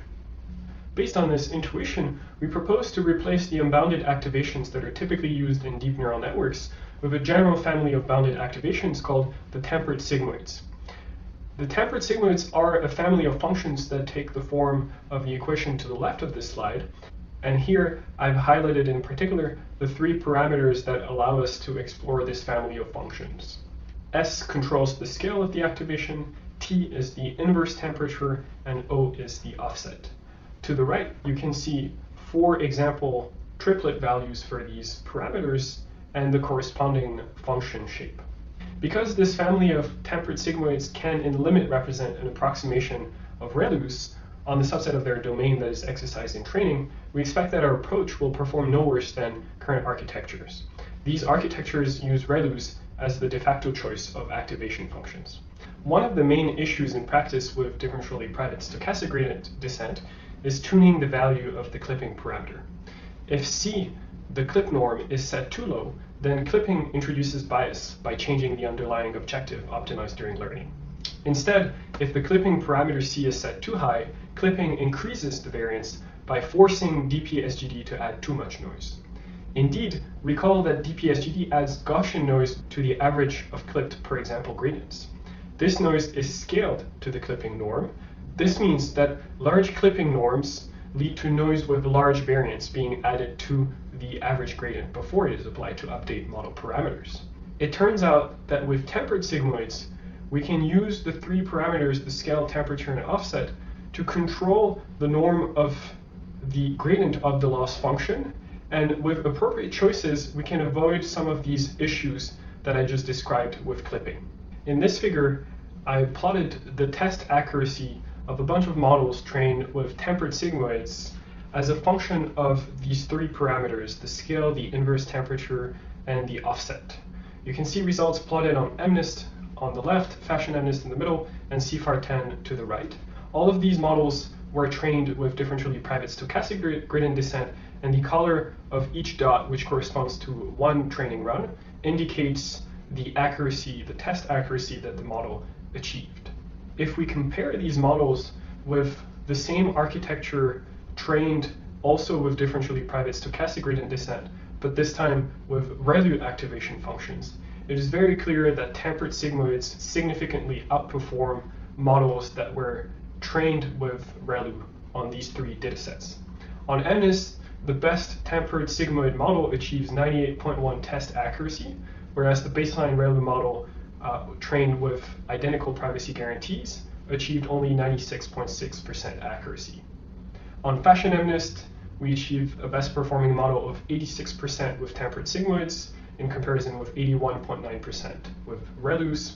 And on CFAR10, we achieve 66% test accuracy with tempered sigmoids compared to 61.6% accuracy with ReLUs. If you take a closer look at this figure, it appears clearly that there is a subset of the tempered sigmoids that perform best when learning with privacy. And these form a cluster of points which result in models with higher test accuracy. So that means points that are closer to being dark green. If we look at MNIST and fashion MNIST in particular, the average value of the 10% best performing triplets is very close to a scale of 2, an inverse temperature of 2, and an offset of 1. And while these observations may not hold for other datasets, it's very interesting to note how these values happen to be very close from the triplet setting, which corresponds to a 10H. For this reason, we explored the particular case of 10H in our next experiment, and our goal was to understand whether it is able to sustain the significant improvement of temperate sigmoids over ReLUs for the 3 datasets that we considered. To ensure that the comparison between ReLUs and temperate sigmoids was fair, we made sure to conduct a thorough hyperparameter search for both the models trained with ReLUs and the models trained with temperate sigmoids. Indeed, an optimizer or learning rate that yields good results without privacy may not perform well with privacy. Among the hyperparameters that we fine-tuned, we found that it is particularly important to set the value of the learning rate to maximize performance given a fixed privacy budget. And this is because the privacy budget limits the number of steps that we can possibly take to update our model parameters on our training set. The table on this slide summarizes the results after we perform this hyperparameter search for each of the 3 datasets. We compare 3 models: the best performing model in the non-private setting, the best performing model with DPSGD and ReLU activations, and the best performing model with DPSGD and 10H, which is the particular case of temperate sigmoids that we decided to explore here.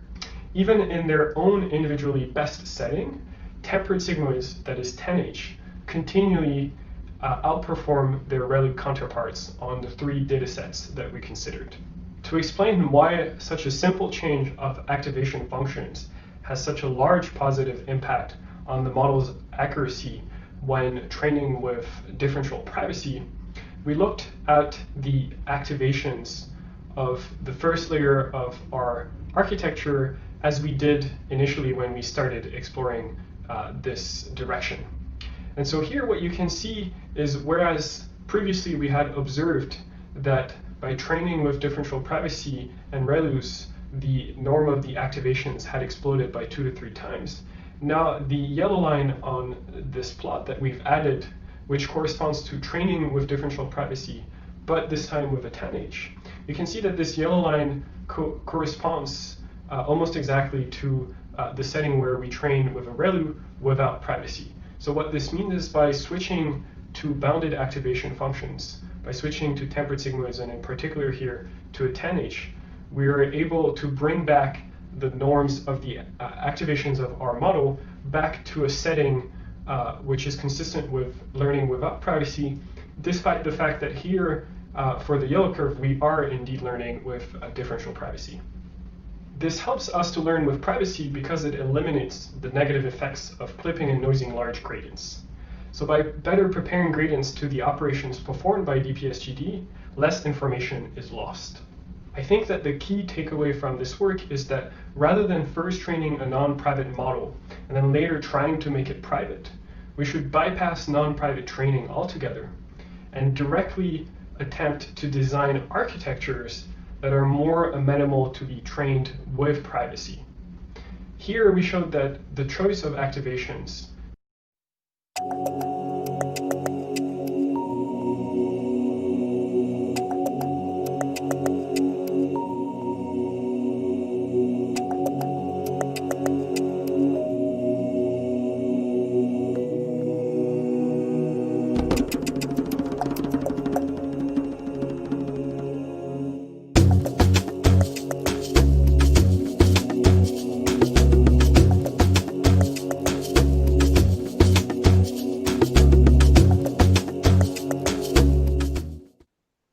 Hello, everyone. I'm very excited to welcome you today to an interview with Dr. Helen Nissenbaum. Helen is one of the world's most influential philosophers whose groundbreaking work in contextual integrity has defined what privacy means to society, laying the foundation for privacy work we do today and directly influencing our technical definitions, such as those of differential privacy. And her work in contextual integrity continues to inform the US government on how it should be thinking about privacy. She is a professor of information science at Cornell Tech, a contributor behind numerous privacy tools you may have heard of, such as Track Me Not and Ad Nauseam being the most well-known.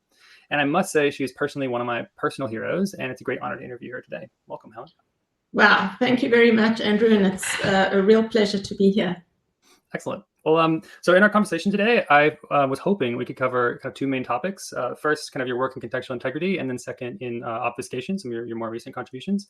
And my hope is that we can give sort of a wide variety of audience listening. So we have everyone from kind of technical folks to entrepreneurs, VCs, philanthropies, this kind of stuff. And we want to give this sort of broad audience a general view on both sort of the long-term goals of privacy, which I think sort of well defined by contextual integrity, as well as sort of what we should work on next and what's sort of the most immediate impactful steps that each of these actors can take towards the long-term goal. And I think that the most unique and valuable part of this conversation can be taking sort of either the long-term goals or the next steps, and then trying to frame it specifically for an entrepreneur or a VC or a philanthropist or a hacker or a student or whatever. So that'll be kind of the theme. So to kick it off, let's start at the beginning. So why contextual integrity, and how does it inform what our long-term privacy goals should be? Yeah, well, I was very interested in the digital technologies, and I'd entered the field by thinking about computer ethics. So I was never coming from this top-down approach where you say, oh, privacy, it's such an interesting concept. What is its definition? It was always to look from the ground and from the ground and go upward to that concept. And what was stimulating to me was looking at all these different technologies, and the way I organize them in my thinking and reflecting in the book Privacy in Context is to say, well, these technologies are amazing at monitoring and tracking, or placing people under surveillance. They're outstanding at capturing the data, holding onto the data, and analyzing it, and so on. Everything that we now think of under the heading of big data. And then, of course, it provides us these social platforms and communications media that are just unprecedented. And so I was interested in, excuse me, when people complain and they are concerned and their anxieties about privacy being violated, what are they talking about? I was more interested in capturing that. So that's how I came to this, wanting to think about contextual, well, it wasn't called contextual integrity at the time, but wanting to understand what's at the root of the concerns. And I didn't think that when I looked around at what was out there on privacy, it didn't feel to me that what other people were saying was capturing what it was that was stirring people and stirring people's anxieties. So that was the root of thinking about contextual integrity. Wow, so the root is actually as a reflection of maybe what society was already detecting themselves, sort of in aggregate, and you were trying to kind of codify that into sort of more of a pure definition than necessarily like a top-down hierarchical concept. Yes, and as someone who observes how important it is for information to flow for all sorts of social benefit, I didn't see that there was a future for a concept of privacy that was all about actually secrecy. It didn't feel that if you were going to promote privacy, as many people do, and sometimes computer scientists do, as we're not going to let any information out. That's what privacy is. Or like it means people have full control over information about themselves. If that's privacy, I can't defend it. It needs to be something about the way information flows in society that you feel carries moral weight. And so we needed to find some understanding of privacy that was clear enough definition, but at the same time could be a concept that we could, stick the stake in the ground and say, this is important, this deserves being defended and protected. Excellent. So, wow, well, that's actually quite a humble way to approach research as well. Sort of focusing on global societal need, but also on what everyone else seems to already be sensing, as opposed to just saying, oh, what's in my brain, and like what's the next great thing that I can come up with. I love that.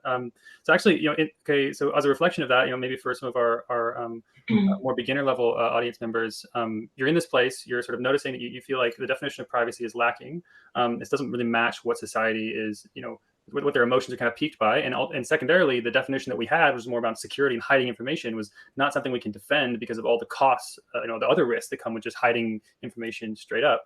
So you're in this place. What is again, for kind of maybe the newer folks in our audience, what is the definition that you put forward that you felt was the reflection of what people are looking for? Yeah, so let me actually, one of the most important use cases that got me to thinking along the lines of contextual integrity was Google Maps Street View. So when people started complaining about Google Maps Street View, there were those cases of, there was some people sunbathing without very much clothing on, and the camera captured them, or some people said, they captured someone walking into a bar, just those cases. And the answer was, this is not an invasion of privacy, because, someone could be walking past you in the street while you're sunbathing, and we could see you if you're walking into the bar. So this is just capturing it on camera. This is a public place. You've got no claim to privacy. Nothing going on here. And it felt to me that there's an incompatibility. People are very upset. And here's this argument that says, well, if you're in public, you have no claim to privacy. And actually, my first entry point into contextual integrity was an article that I wrote, which was, do we have privacy in public? And arguing that we do have, and that actually there's a significant difference between someone walking by you and someone taking a video and posting it on the web. So what is that difference? Can we capture in a rigorous way what that difference is? And that was really the first entryway into contextual integrity. So the first line of that definition is to say, privacy is about appropriate flow of information, accepting that some flows of information are good and they're acceptable and they're not violating anything. But what is it that characterizes appropriate flow and what characterizes inappropriate flow? So that was like the first step inward. I then, shortly after that, started thinking that it makes sense to think about society in terms of different social domains, because I could see that in different domains, you have different kinds of norms of information flows. And these information flow norms, the rules that hold in different domains, are important because not only for protecting individuals, but also because they're productive for those domains. So in healthcare, and you could go back to the Hippocratic Oath, which is thousands of years ago, we say that the physician will not talk about anything in the household or anything about the ill patient. And when you think about how productive that is, it's productive because that then allows people who are sick to tell as much as they need to the physician in order to do their job properly. So, wow. Yeah. So what you're saying is that sort of the motivation there is not just the sort of first order protection of patients, but it's actually to facilitate information flow that does protect patients, but as a function of that actually leads to far better medical care because it changes how the patients are going to react. That is still such an important narrative, to the extent that I mean when I go around watching the movies coming out on privacy lately and all these kinds of things, I mostly hear people talking about kind of exclusively the negative story of like all the things we want to prevent with privacy, and a lot of all the things that we could create if it was solved and if we actually had the right information flow seems to fall by the wayside. Well, I mean, Benjamin Franklin, when he was Postmaster General, whatever position he held, was very clear that the Postal Service had to have very strong rules that protected the confidentiality. So it's a federal crime for anyone in the Postal Service to open a letter. And you might think, we're protecting the confidentiality of the communication. Actually, the story behind that is to say, if people aren't confident that the mail is going to be confidential, they're not going to use the Postal Service. And so you have this whole system set up fail because people aren't going to use it because they don't trust it. So the appropriate flow of information plays this dual role in this regard. It protects the individual. And then I like the word integrity, because what we're saying is it protects the integrity of this, in this case, Postal Service or certain kinds of social systems or institutions. So, okay, that is a really interesting transition to the next question I want to ask you, which is basically how is contextual integrity to be implemented, in the sense that, like, when I first hear about it, and I read kind of your bio, and I know where you spend a lot of your time, this could be, just regulation should just make all the flows happen that should happen and should be done, or we build an encryption tool that just encrypts it all. It's end-to-end encrypted, and no one has a choice, and it just happens, right? But it almost sounds like these examples that you're giving me have to do with a broader incentive structure, right? Where it's sort of like, and that to me activates entrepreneurs and VCs and philanthropists and like a wider community to be able to do things proactively because they want to outcompete previous things. So anyway, that's where my mind goes. But I guess maybe so the broader question is, like, how do you see contextual integrity like coming into society, and what are people's roles? Like, how should they play a part? Is it just sort of regulators who are going to kind of set aside and say, like, well, it's their job, it's our job to vote in people who care about contextual integrity, or are there roles that wider audience can take in as well?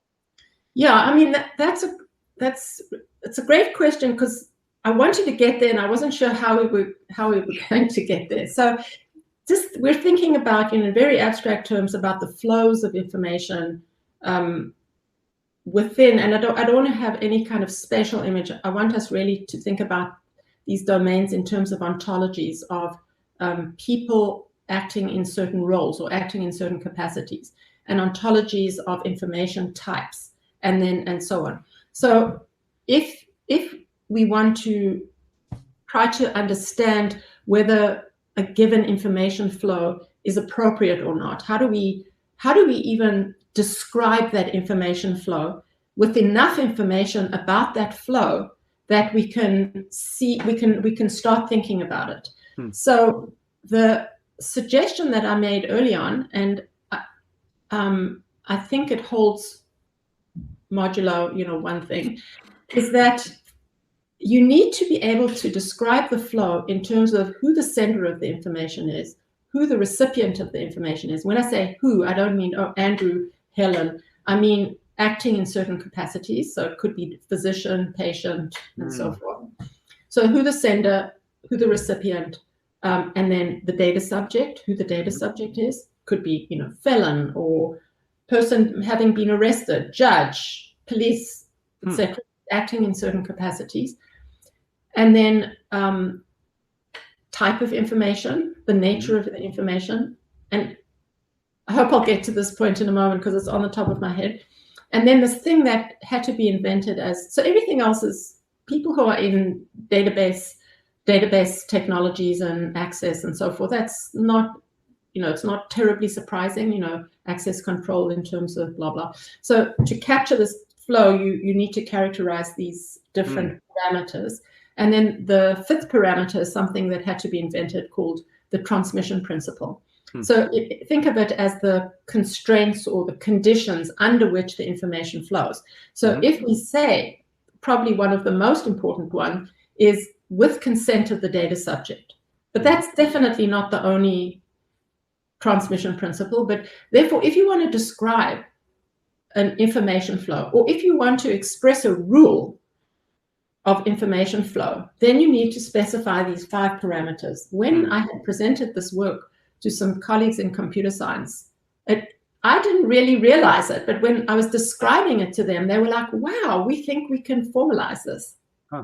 And once that moment happened, it became a theory that could hop over into computational systems of various kinds. And there's some research going on. I mean, it's still tough. There are all sorts of tough questions. Now, this theory then flew in the face of a number of pre-existing theories. So, for example, there are a lot of theories that want to say, oh, well, the world of information is divided into sensitive information and not sensitive, or public information. And we don't have to worry about the public information. We only have to worry about the sensitive information. Now, what's really interesting, so contextual integrity says no. There's no such thing there's no information where there isn't at least some set of rules that constrain the flow. It is true that there's some types of information, I say types of information, that are more constrained in terms of who can get it, the conditions under which you can get it, and so forth.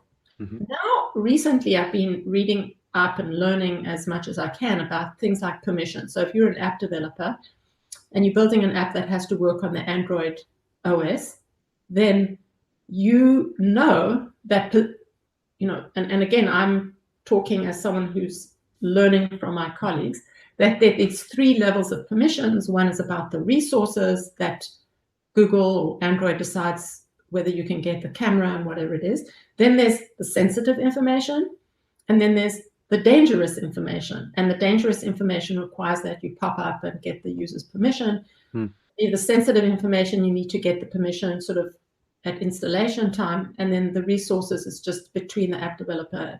So what's going on here is that we're taking this entire universe of information types and we're collapsing it into 3 categories, and then it's like, have at it. These are the policies. That is antithetical, may I say, to intellectual integrity. So it's almost like so I guess the answer to the question is we actually need systems that map onto this ontology. I mean, actually, what you've described is already kind of a protocol. I mean, it is like a protocol. Like there's certain actors that have certain parameters and certain computations that are allowed and not allowed.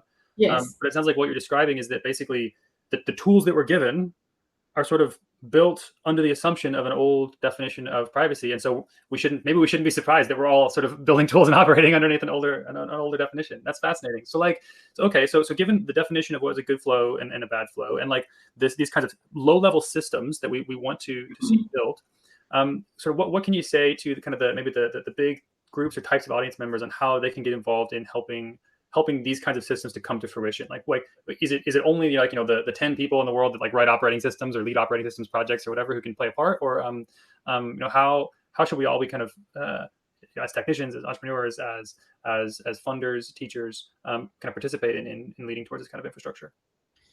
Well,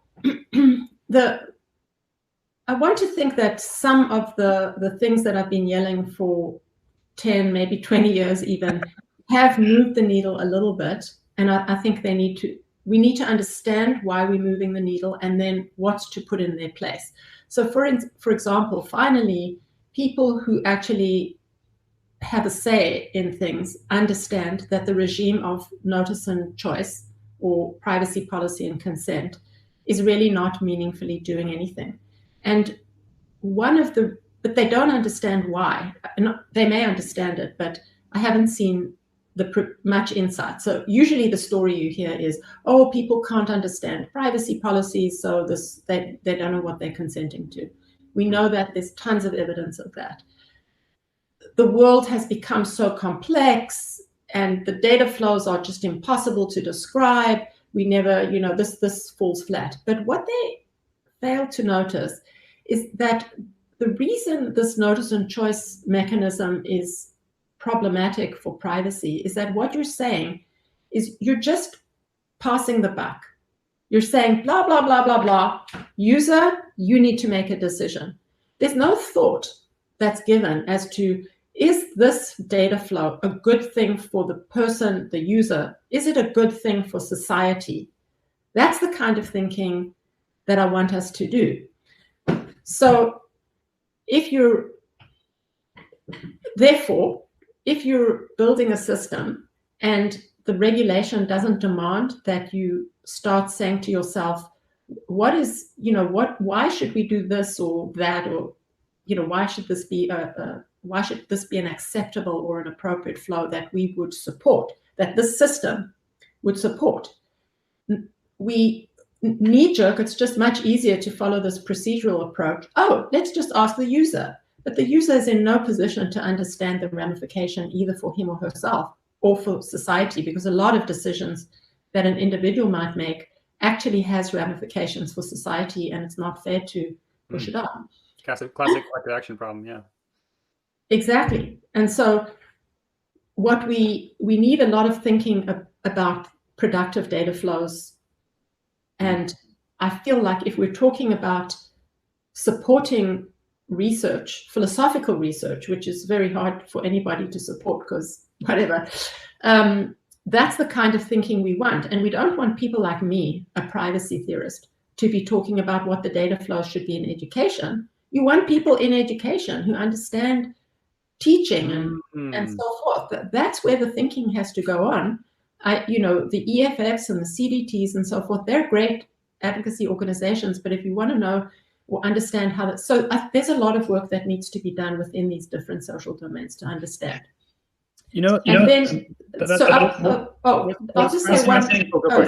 No, I just want to say, because I didn't really directly answer the question that you asked me, which was, let's say you're building a system. You may also not have the insight to say, oh, I know how the data should flow, but you want to build expressive enough, a rich, it needs to be expressive enough that you can at least identify these parameters, and then, used in different domains, you are able to fix the values for the parameters. If you don't build that into your system from the ground up, then you've already handicapped your system. Okay.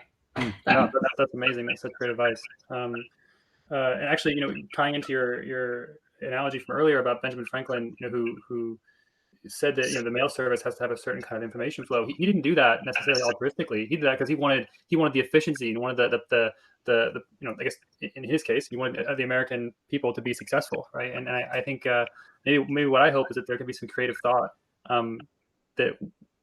that justifies such a system to exist, even if, as you said, regulation hasn't yet stipulated yet, because we want to have more competitive, more powerful, more influential systems that do a better job. So actually, okay, so in that case, let me pivot. I know we're getting short on time, so I'll let you inform that. But of all the different information flows you could be working on, you're working on obfuscation, which is such a fascinating thing, and I love playing with ad nauseum. It's such a fascinating idea. Yeah, tell us about this. Of all the information flow patterns that you could be working on, why have you chosen obfuscation? How does that work? I mean, that's really a little disconnected. It doesn't immediately follow from contextual integrity, but it's one of these. It was one of these moments of rebellion, which is to say, we're in this environment where the power imbalances are massive, and I had particularly been incensed about surveillance of web search, because it seemed to me that a lot of people are using web search tools instead of doing things like going to the libraries, and we've had an amazing tradition of privacy protection in libraries, intellectual freedom, freedom of speech, and so forth. And now we have this web search environment where every single web search you issue is not only saved, but then it enters into your profile of interests and so forth. And I think I was really naive at the time, and I thought, well, you just go to the search companies and you say, hey, stop storing my searches or something. You go to the regulators and you say, isn't it outrageous that, and of course, absolutely nobody's listening. I don't know whether they don't care or they're in, this kind of collusion, who knows. So it was really a challenge to say, if you're like a tiny little speck within this huge system that's being provided by someone whose interests are directly in opposition to you, what can you do about it? And it came to me that the only thing you can do in these kinds of environments of information capture is obfuscate. You can't hide. You just have to, and then it turns out that, as you know from, perhaps you've seen the book, but this is such a common practice. Animals do it, insects do it. I mean, we didn't invent it. It just happens.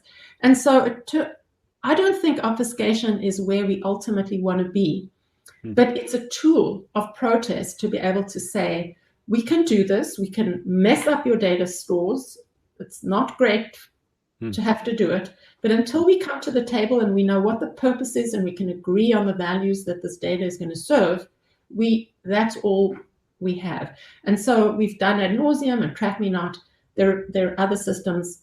This is something that a single hacker with determination, and I mean, recently I heard a talk about voice profiling, where there are mechanisms now that when you hear someone's voice, of course, male, female, race, racial origin, maybe even sexual orientation, who knows what, because we have now all these voice assistants sitting in our homes. I mean, a lot of people buy these things. I don't know why, but they do. They're inviting these companies right into their homes. So now we have millions of hours of voice, and we can train machine learning on voice, all the spoken word that we have, do a lot of profiling and classifying people in one way or another. So So just for the benefit of audience members that might be newer or younger, can you explain just quickly how ad nauseam works so that they can sort of get the essence of obfuscation and what it's about? Yes. So the different obfuscatory tools work in slightly different ways. The way ad nauseam works, we have this like little entryway into the behavioral advertising scheme, where some of the profiling that the ad networks do, and it's not only this, is what ads you click. So when you click an ad, that's tremendous indication of what your interests are, and it's a way actually for them to measure whether the ads are well targeted.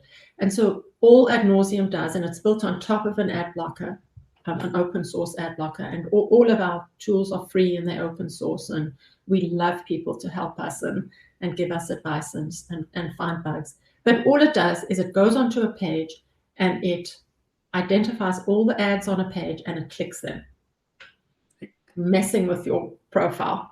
Fascinating. Whenever I've explained it to someone, there's always this knee-jerk reaction, like clicks them. What? You mean clicks all of them? Like, wouldn't that just sort of increase it? Like, maybe you can explain a little bit about what happens to that information when ad nauseam does this?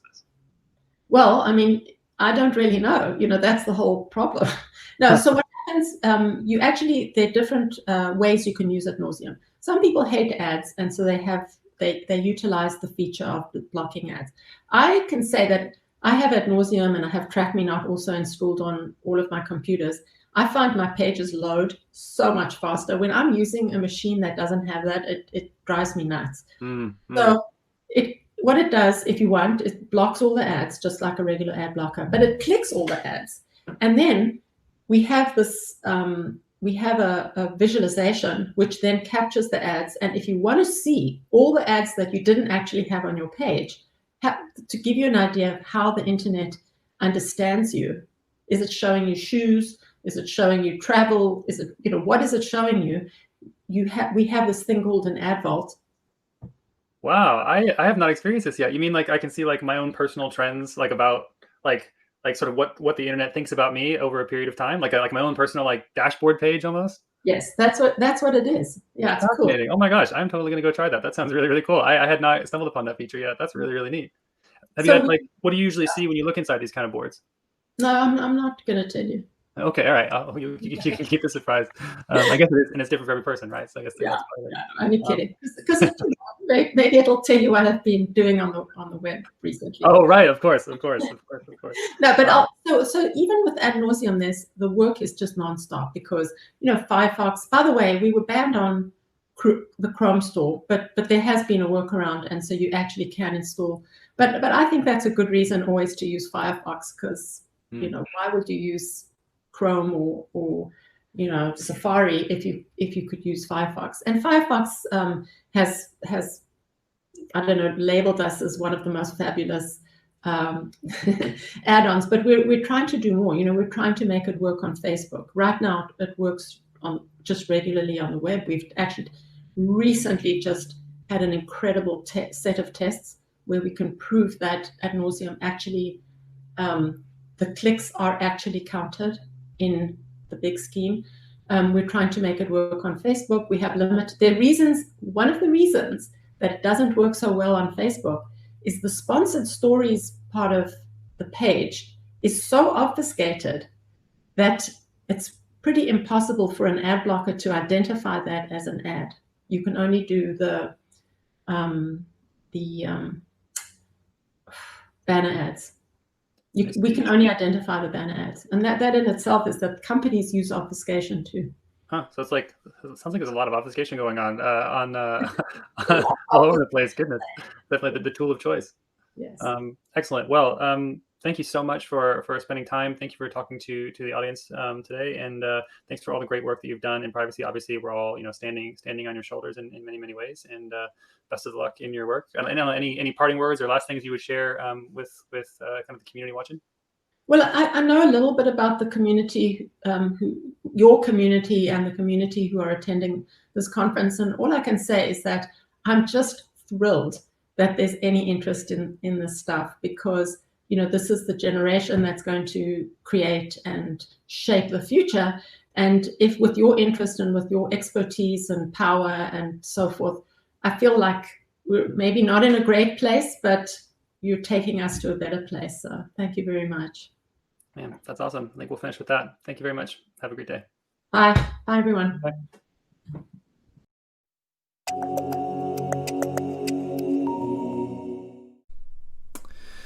Hello, my name is Andrew Trask. I'm a PhD student at the University of Oxford and the leader of the OpenMined community who is putting on this conference. And in this session, we're going to tackle a very challenging question, which is, given all of the effort that's going on in the privacy community, whether it's the algorithms that are being invented or the software packages that are being engineered, the laws that are being passed, institutions and corporations being set up, all for the sake of privacy, what does that actually mean, right? What is our overall overarching end goal that we're trying to get to as a community, and how is it that we should get there, right? What is our roadmap towards getting to that destination? And it's funny. There's a lot of effort happening already for me to then ask the question, where are we actually trying to go?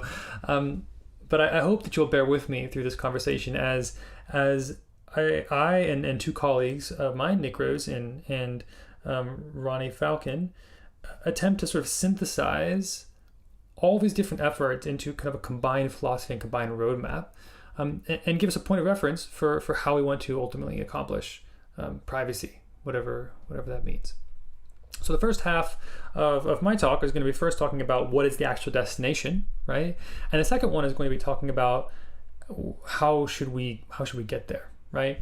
And none of this you necessarily have to take as gospel. This is going to be an outline of what OpenMind's roadmap is, but it's not prescriptive to OpenMind, to the extent that we as a community are just trying to choose what problems we think are most worth solving. So to that extent, let's jump in, and then after my talk, giving kind of this sort of overall long-term goal, Ronnie and Nick are going to carve that into three main groups, or three main projects, or umbrellas of projects, really, under which privacy efforts and technology and initiatives sit. So let's begin. Part one being about what is it that we're going to try to accomplish? What is the overall destination of privacy technology? This starts with the last talk that you heard just before this one, with Dr. Helen Nissenbaum, who put forward this philosophy of privacy as contextual integrity. And when I first heard this philosophy of hers, it just made something click in my head for the very first time.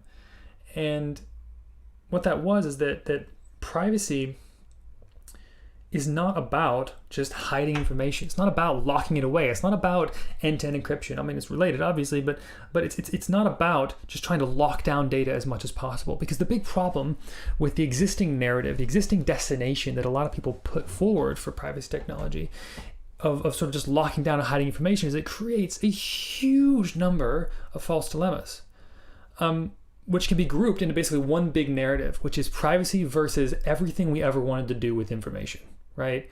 Maybe we wanted to innovate, right, and do science. Maybe we wanted to, protect our country, national security, right? Pick literally any kind of useful thing to do with information, and someone has said privacy is going to slow it down or is going to be against it. And when I learned about Helen Nissenbaum's philosophy, it became definite that is a false choice, 100%. And that to me is the beginning of answering the question, what is it that we are actually trying to accomplish with privacy technology? Because what Dr. Nissenbaum defined it as is not about hiding information. It's actually about flowing information. It's actually about creating very specific information flows amongst specific parties in society to create the outcomes that you want in life, right? It's, put another way, privacy is not about privacy. Like privacy is a means to other values. It's a means to accomplish liberty. It's a means to accomplish national security. It's a means to accomplish, accountability or innovation or whatever it is that you want your information flow to do for you, right? And the challenge of privacy is that it's really, really hard, traditionally, to get information to just flow from one person to another, one aspect of society to another. And I know we're all talking really abstractly. We'll get more specific in a second. But just to start off, the starting point is privacy is not about hiding information. It's about flowing information very specifically. It's about saying this person should know this kind of information and shouldn't know this other kind of information, right? Okay, so we have this new definition of privacy, new definition of what we're trying to accomplish, right? And those of you who are experts will notice this also subsumes things like differential privacy, which is like one formalized definition of privacy, which is just in the context of aggregation. And you should note that it also subsumes end-to-end encryption, which is one way of sending a piece of information just from one person to another person, right? So all these different pieces, these different cogs fit inside this philosophy of privacy as contextual integrity, right? They're all means by which we can cause information to take a very specific route, right?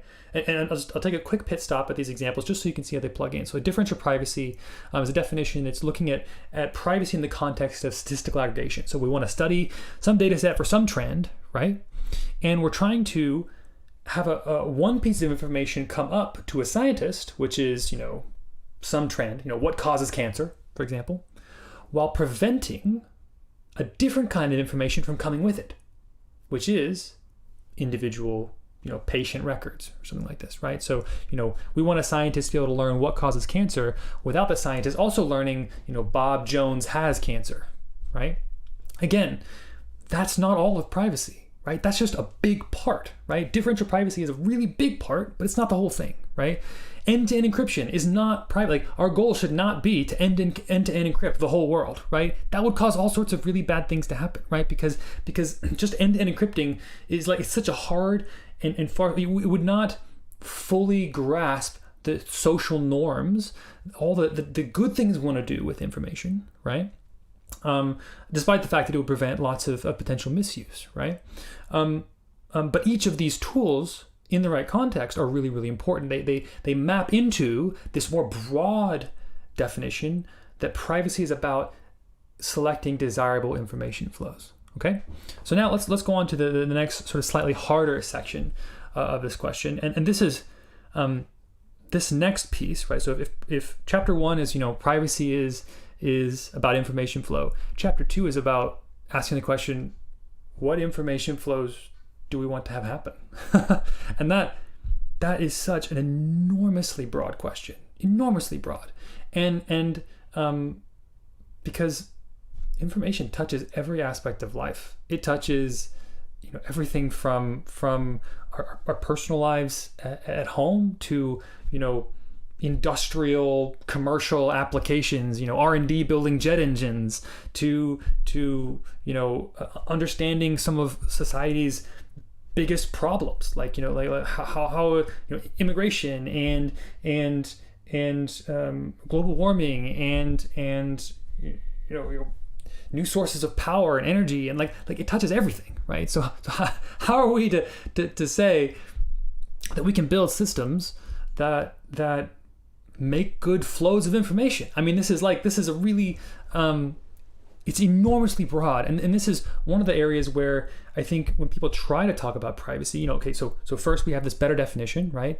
Privacy is information flows, but then it's like, oh my gosh, how in the world are we possibly going to tackle all information flows, right? And for me, you just gotta zoom out to the things that you most want to accomplish, right? So again, just to roll where we are. Chapter 1 was privacy is a set of information flows, and now we're trying to answer the question, what information flows matter?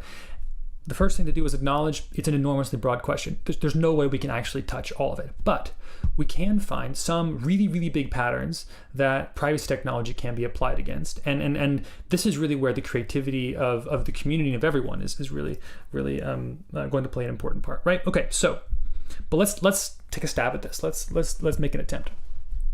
In my world, we can group all of human problems, right, into two big groups.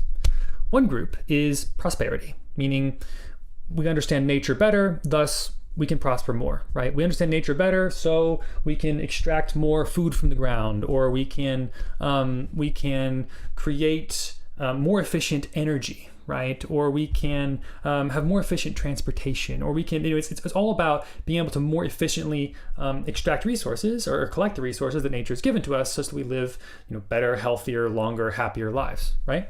And when we think about all the things that are in this area, it's broadly speaking science and R&D, right? Cool. So the other huge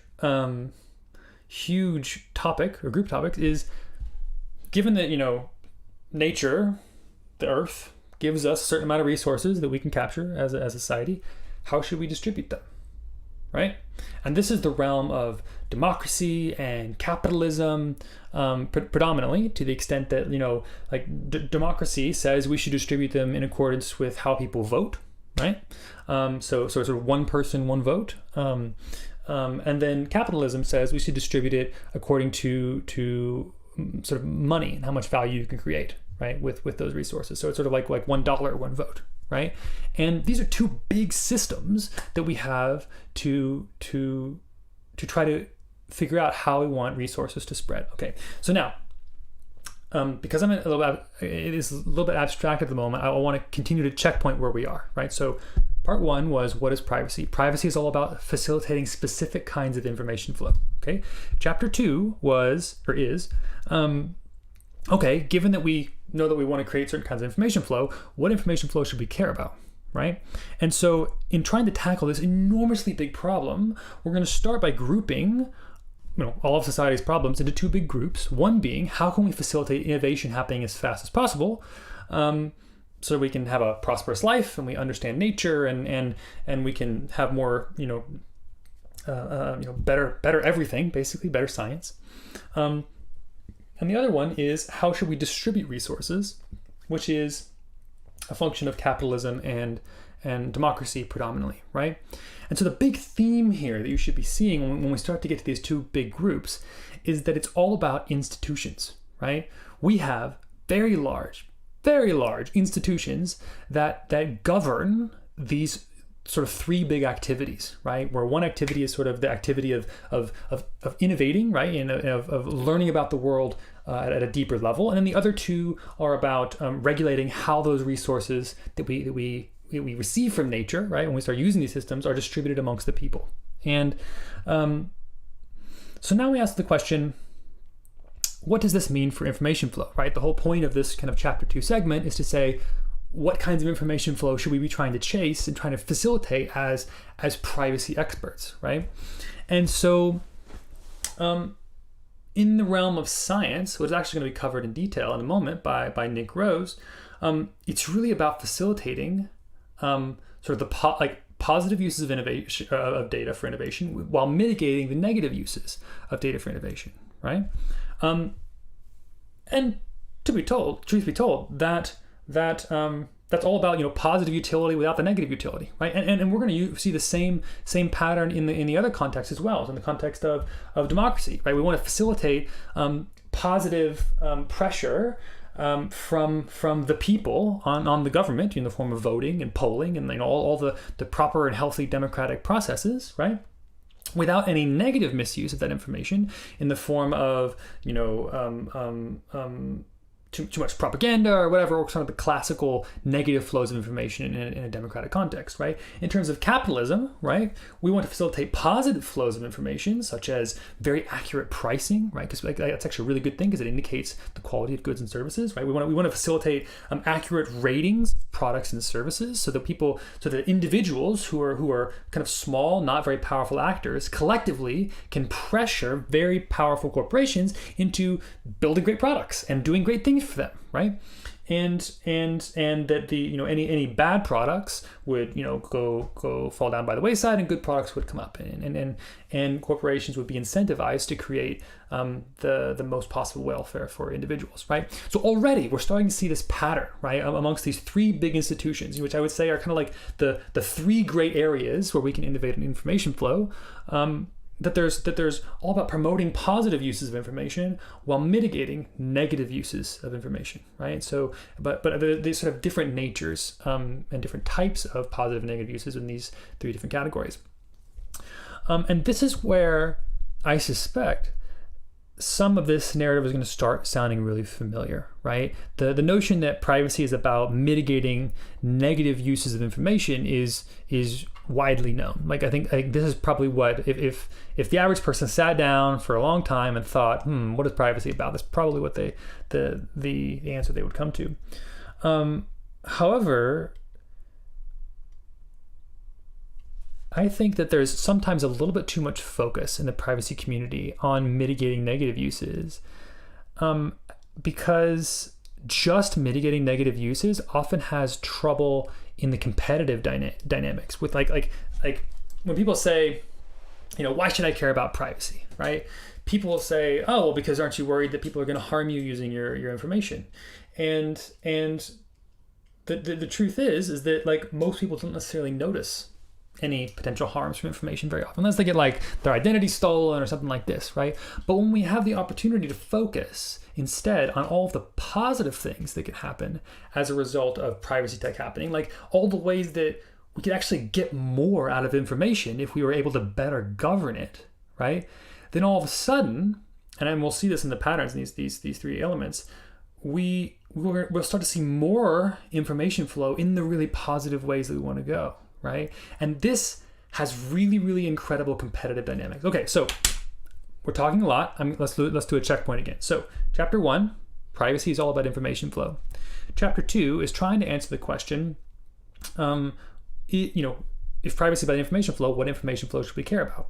We break down the problem by first saying that there are two groups of problems that we care about. One is making it so we understand nature more. The other one is, of all the value that we get to receive from nature, how can we better distribute it amongst individuals, right? And sort of information flows part to play in these three great institutions is by facilitating like positive uses of information. So in the case of science, more discovery, right? In the case of democracy, better representation. In the case of capitalism, more accurate pricing about what products are good and bad. And in the while mitigating any negative uses of information. So in the context of science, it's the use of science data to exploit participants, right? In the context of capitalism, right? Negative use of information could be overly aggressive or accurate marketing, or marketing that would like that makes people buy products that aren't actually the best, right? Or that corrupts sort of feedback systems, such as like review systems and these kinds of things. Or in the context of democracy, any negative uses of information that are used in the form of like propaganda or intimidation or anything like this. Like I'm speaking this very kind of the textbook negative uses of information in democratic flows, and now we're gonna try to look at some themes. So like if we can generally say, okay, well, of course, like these are great, we want positive information or positive flows without negative flows, but like how are we going to accomplish that, right? Okay, and like what does that even mean? And this might be a point, we're about to go into chapter 3, which is sort of like how do we accomplish these flows of information? But I think that we actually need a little bit of an intermediate chapter. It's tempting right here to go straight from, privacy is about information flows. The information flows that we have in these three different institutions is all about facilitating the good ones without the bad ones, right? So how do we do it? But I think there's actually an intermediate chapter here, because there are broad strategies that we're going to try to employ before we actually get into the technology, right? And this is the part that I think is most missing in people's sort of roadmaps and product strategies for how to make privacy actually happen. Because basically, the main strategy in privacy technology right now is one of two things. Have users encrypt their own data so that they can sort of force some kind of information flow because cryptography is really hard and robust. Or two, regulate, right? And then like write some law that just makes it happen, right? And the problem with these two core strategies, right, is that they're kind of like they're sort of hard power or sharp power. I think sharp power is like this kind of new term. It's really interesting. That ends up butting against other really powerful forces in society, like capitalism or democracy or scientific innovation, and that creates inherent conflict. And it's like we as the privacy community are choosing the hard path, right? Instead of getting capitalism and democracy and the scientific institution to work for us, we're trying to kind of force ourselves in there and say like, all right, we're just going to encrypt it, and like that's just going to be the way it is, right? When I think that there's actually a much more efficient strategy that we can take, and that's all about not just focusing on mitigating negative harms, but actually showing that when we can cover the downside, when we can prevent the negative harms, we actually get way more positive utility out of it. Let me show you an example, and again, Nick Rose is going to jump more into this in a second. In the scientific innovation realm, okay? In the scientific innovation realm, you might say, why does privacy matter, right? Hospitals have data, they do research, it's great. I would argue that the big data revolution has not come to science yet. It's come to parts of it, right? I think machine learning, image classification, it saw a huge increase in the data set size as a result of GPUs coming to fruition, right? And this led to an explosion in AI machine learning research, right? Thanks NVIDIA, right? And I think it's like there's so many articles and stuff written on big data that everyone seems to think that it's already happened.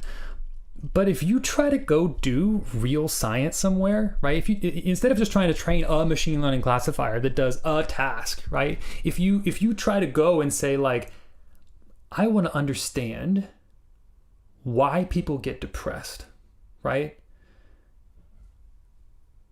Crickets. Where are you going to get data for that, right? Where? It's just doesn't exist, right? And you might go and you'll find like, I don't know, some study online and it gets like 300 people that all fill out a survey, and it's like, are you kidding me? For hand digit recognition, we can get 60,000 entries for free online.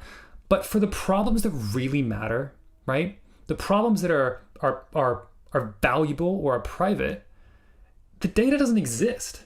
Well, that's not true. It does exist, but it's in silos, okay?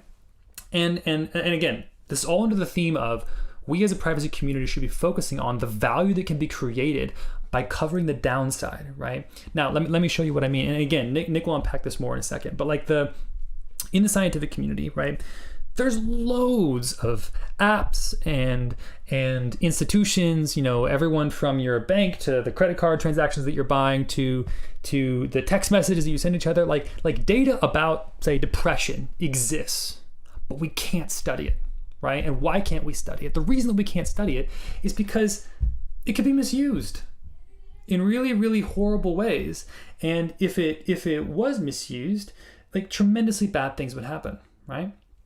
And so as a result, we don't get to study it by and large, right? Unless you are a specialist dedicating a portion of your life just to studying depression, right? And you go to a depression lab at a top university and you're like getting funding to survey hundreds or thousands of people or whatever, like unless you're that person, you don't get to do it, right? And that to me says the big data revolution has not happened. If leading studies are still only have 300 people participating in them and fill out a hand survey, meanwhile, our data, our lives are being digitally recorded all the time, right? The big data revolution hasn't happened, right? And this is a classic example where if privacy technology existed, if we solved the technical problems of privacy, right?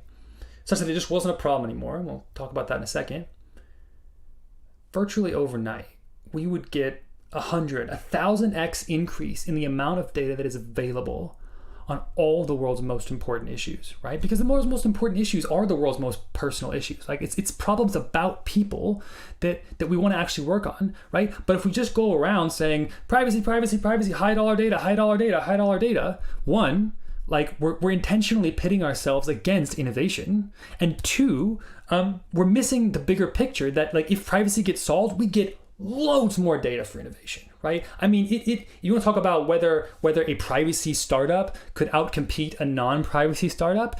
If you've got 100x more data, you will outcompete the non-privacy startup, bar none, right? Go to Silicon Valley, like startups in data science live and die by whether or not they have access to the data. And if you can solve privacy, you will have more data than anyone else. You won't have the individual records, but you'll have the ability to create products and services based on it. Okay, and this is the big strategy, right? When we as a privacy community think about what we want to build, we need to focus on the offensive. We need to focus on the affirmative, on the things that you will now be able to do because privacy tech exists, and not just running around trying to scare people into all the bad things that might be happening to them as a result of privacy invasion, right? This is how we get capitalistic and democratic forces working in our favor, right? That are like pushing for privacy tech to happen as fast as humanly possible because there's so much value to be unlocked, right? As opposed to right now, we're just jutting against existing institutions and existing systems, right? And most importantly, and like this is the theme of the lens, right? Is that privacy technology, by getting rid of, by mitigating these negative use cases and creating these positive use cases, just change the narrative, right? So that's strategy number one. Okay, so just to checkpoint one more time, where are we in this talk, right? So first we said, what is privacy? Privacy is about information flow. Then we said, okay, what information flows matter? We answered the question, what information flows matter, by first saying, hey, the world's problems can be divided into two things. One is about innovating more, right? More prosperity, better understanding of nature, thus, better quality of life for humans on average. And the other group of problems is about how do we distribute resources amongst people fairly, given that we have a certain number of resources, right? Okay.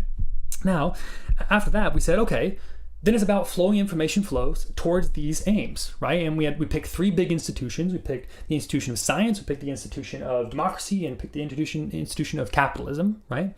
And we want to facilitate the positive information flows towards each of these aims while mitigating the negative information flows towards each of these aims. And that is, and then we said, okay, given that we want to do the positive information flows without having the negative information flows, then okay, great. We noted that. What are the strategies that we should think about when trying to facilitate these flows, right? We can't just build the software and expect people to use it, right? The place to start is to have high-level strategies. And the first high-level strategy is focus on the positive. Focus on the revenue to be earned if we can solve privacy, right? Focus on the availability of data for study, for use, for all manner of innovation, right? If we can solve for the downside, right? If we can prevent misuse, right? And that's the first strategy. The second strategy, right, is to focus on facilitating information flows that changes incentives, okay? And this is really just about championing truth, okay? Because like truth generally leads to quite good incentives. And in the case of science, the incentives are, if privacy technology is not solved, right, and I have some really valuable data, if I give that data to someone else, every person that I sell that data to instantly becomes a competitor for uses of that information, right? And so that creates perverse incentives, right? Broken incentives, to the extent that it either means that it's going to be a race to the bottom, where I'm going to sell it as fast as possible so that I can sell it to everyone before they can go and sell and eat up the market before I get there, which that kind of data markets are covered in privacy literature a lot. Or it creates an incentive to never ever show this data to anyone ever, right? To totally hide it away because it's mine and because I'm going to extract all the value from it without allowing anyone else to see it, right? And this is the one that really kills innovation, right? And not just that incentive, but also the incentives we create that we create a bunch of legal liability and risk for sharing particularly personal or valuable data. And notice, this incentive about hiding information has nothing to do with it being private data and everything to do with it being valuable data, right? It's not just like privacy is not just about the negative personal harms. It's also about the fact that we if it's really good for innovation, they have even more incentive to hide it, right? Because it can be copied because anyone they give it to could become a competitor for use of that information, right? And so if we solve privacy, if we make it possible to answer questions using data you can't see, we can fix this incentive problem such that all data can become available for scientific study, right? Without any of these broken incentives, right? That cause people to want to either data hoard or spread it as quickly as possible. Okay, so these are gonna be our two strategies, right? Our two strategies are focus on the positive, focus on the innovation that can happen as a result of us solving privacy, and two, focus on incentives, right? Focus on how we can facilitate information flow that creates the incentives that we want to have happen. And now, finally, given that we have these two high-level strategies, which are going to be addressed in the two talks that follow mine, I want to finish by just breaking down privacy into a single technical problem that has four main parts. Okay. Earlier, I talked about the technical problem of facilitating positive, beneficial information flows without accidentally activating negative information flows, right? And this might sound easy to the extent like, oh, just send emails to the people you want to send emails to and don't send it to the people you don't want to, right? But the problem comes down to one core technical problem that causes us to sometimes not be able to disentangle positive uses from negative uses, right? This technical problem, which I think is a good summary of where all of our technical tools ultimately seek to plug in, is a problem that I like to call the knowledge consent problem. And it basically says, if I want to collaborate with another person, right, which requires me to share information with them, I cannot prevent them from later using that information against me, right? Matter of fact, I cannot prevent them from using that information for whatever they want, right? Once I've conveyed it to them. Right? It's this notion that information is infinitely copyable, right? And this technical problem flies in the face of the very definition of privacy that we started with, which is the ability to facilitate specific information flows and not other information flows. And so when we think about privacy technology as trying to create these specific information flows we have, the chief technical problem, the chief puzzle of privacy is this problem that I cannot collaborate over information with another person without giving them the ability to use that information for whatever use they want to in the future. Privacy technology, and this problem has existed since the beginning of human communication, right? It's an encoding problem. It's the fact that we encode things in plain text, and everything that's going over this video, you will now have the technical ability to copy or reproduce or do whatever you want, and I have no technical ability to stop you from doing that, right?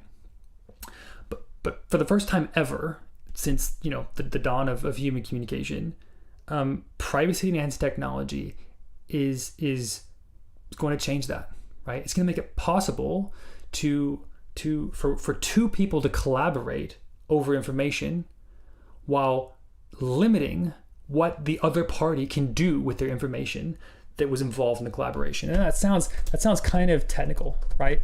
But let me break it down with a specific example. So imagine if you were going to the doctor, right?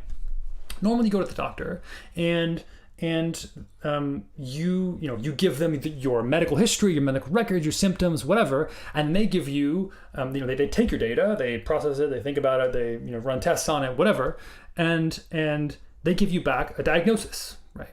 And then you know what's wrong with yourself, and you go take some pills, and hopefully you get better. And you might think, is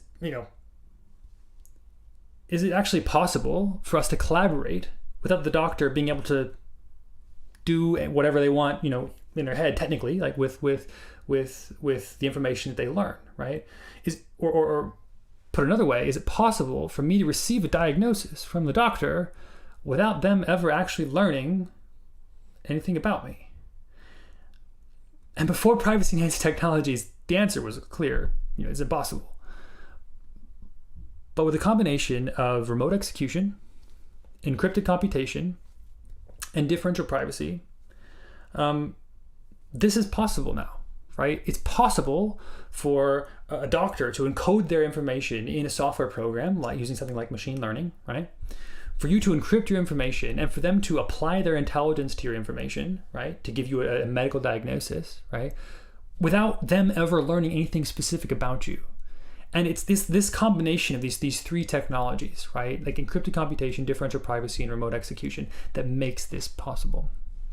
So now giving you a specific example, let me break it down into what I think are the kind of the four main sub-problems that we should tackle as a community to ultimately allow us to create the positive information flows we want to have without the negative information flows. And those four things are input privacy, which is output privacy, input verification, and output verification, okay? Input privacy, for those of you who aren't already familiar, is the ability for two people to compute a function while both people keep their input data secret. Okay, this is like input privacy is literally what I just described with the doctor and the patient, right? So it's the ability for the doctor to bring their knowledge of medicine, all this kind of stuff, right? And the patient to bring their medical history and this kind of stuff, and compute a function, the output of which is, what's my diagnosis, right? What disease do I have, and what should I do about it? Without either of them revealing their inputs, right? That's what's called input privacy. It's about hiding the inputs during the computation, right? And so the technology that makes it possible for a doctor and a patient to produce a diagnosis while the doctor keeps their IP and proprietary everything secret, and the patient keeps their medical record secret, is called input privacy, right? And generally speaking, it's the field of encrypted computation. So secure multi-party computation, homomorphic encryption, functional encryption, secure hardware, like these kinds of topics, secure computation. It's got a host of these different words, but they're all referring to fundamentally the same thing, right? Second one is output privacy. Output privacy it sort of works really well with input privacy. It's all about saying, okay, given that you did input privacy, good for you, right? How do you make it so that you can't use the output to reverse engineer the input, right? And the textbook example here is in statistics, right? So when you're doing a big statistical survey, right, and you publish your results, and it says, smoking causes cancer, with a 30% greater chance or whatever, and you publish some big table, it's got a bunch of fancy numbers, right? And the question is, can someone take your big fancy table with all your analysis and reverse engineer Andrew Trask has cancer, right? And because if you could reverse engineer that would be a privacy invasion, right?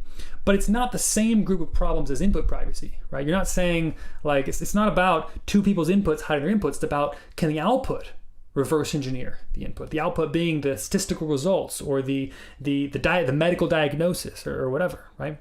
And there's a whole field. I think the main one being differential privacy, but there are other techniques as well that try to facilitate this output privacy. Okay. Now, input and output verification sort of go hand in hand with input and output privacy. And input verification is all about this technical problem that basically says, okay, given that we are doing input privacy, right? The doctor is bringing all of their medical knowledge, and the patient is bringing their records.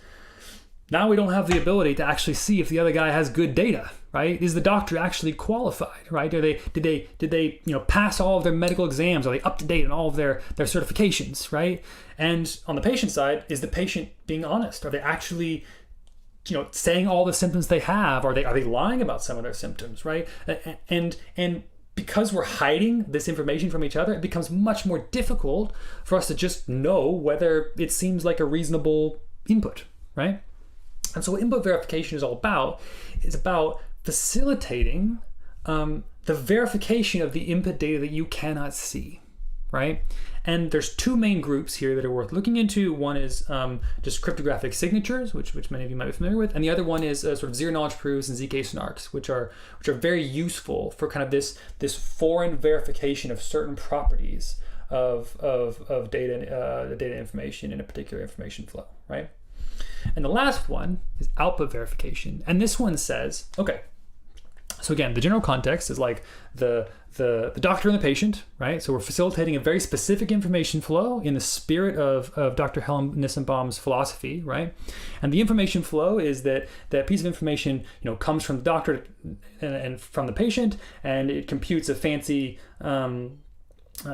algorithm, and that produces, a key finding, which is the result and output that is, whether the patient is sick, right? So in this information flow, we protected our two inputs using input privacy. We kept us from being able to reverse engineer the inputs from the output using output privacy. We verified, the doctor is able to verify that the patient was actually bringing in medical records using input verification, and the patient was able to verify that the doctor is indeed still qualified, is like passed all the exams, all this kind of stuff, right? Without them having to actually see all the doctor's information. And now we get to the end, we produce this thing, and we're going to ask the question, okay, so this is the diagnosis, right? This diagnosis was created from this whole computation. I wasn't able to see any of the inputs, and I can't really reverse engineer the inputs from the outputs. I wasn't able to see the computation either because that was encrypted too. How do I know that this actually was encrypted, was created correctly? Even though the doctor's qualified, how do I know that this result is fair, right? Or is it, it's not biased based on some attribute about me, my gender or my race or whatever? How do I know that it's accurate, right? Or that the doctor actually followed medical procedure in the creation of this output, right? How do I verify that the computation that I couldn't see because it involved lots of private attributes actually did the things that it was supposed to do, right? And this is the field of output verification, or the subproblem of output verification. And there's a lot of different subtopics that sort of map onto this. So verified computation is kind of the most obvious one. Also, tools like Secure MPC often have something called active security that does this. But then there's also the broader fields of machine learning of like fairness, that's just trying to actually study machine learning models and make sure that they can verify certain properties and these kinds of things, right? And so when we think about trying to facilitate specific information flows, I hope that you'll take whatever work that you're working in and sort of map it into one of these four technical pieces, right? Which is either input privacy, output privacy, input verification, or output verification, right?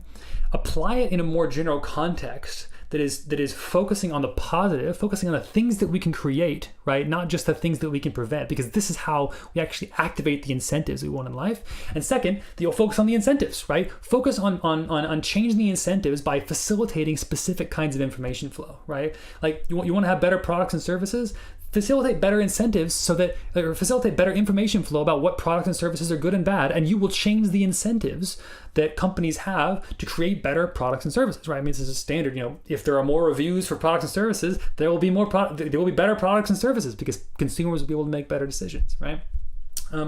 This has been kind of the broad view, sort of introductory piece of how we should be thinking about privacy and privacy technology. And in the next two segments with Ronnie Falcon and Nick Rose, they're going to unpack specifically the science institution, right? And like our specific roadmap for what we think that we should build to unlock sort of the next great wave of innovation within science with privacy technology.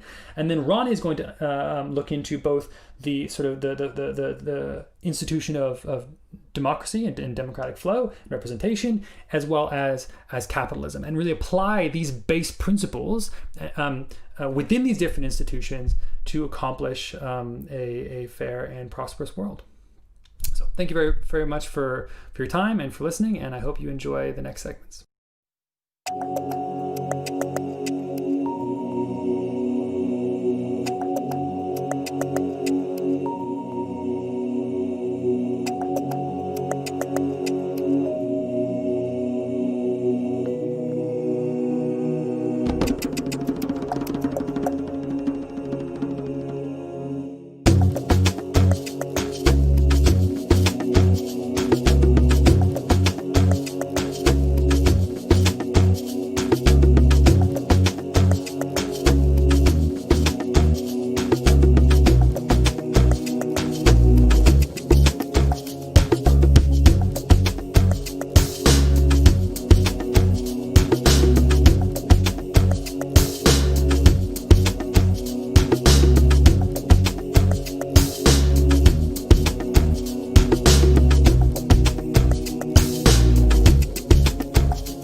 Hi, everyone. My name is Nick, and I'm a product manager here at OpenMined.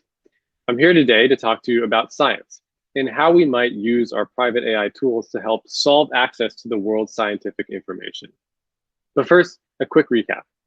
OpenMind's mission is to align and incentivize all institutions to only serve the best interests of humanity. To accomplish this, we're building infrastructure that changes the flow of information to enforce this alignment and create novel incentives.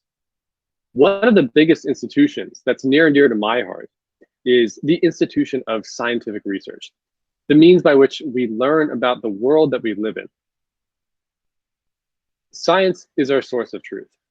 The scientific method has become one of humanity's most successful and fundamental sources of truth, and our chief driver of innovation and prosperity. However, it has a core constraint in that it relies on the ability to observe the subject we want to understand. Specifically, the more personal and valuable the hypothesis, the more personal and valuable the data it requires. But due to broken incentives that we'll get into, personal and valuable data is the least available kind of information.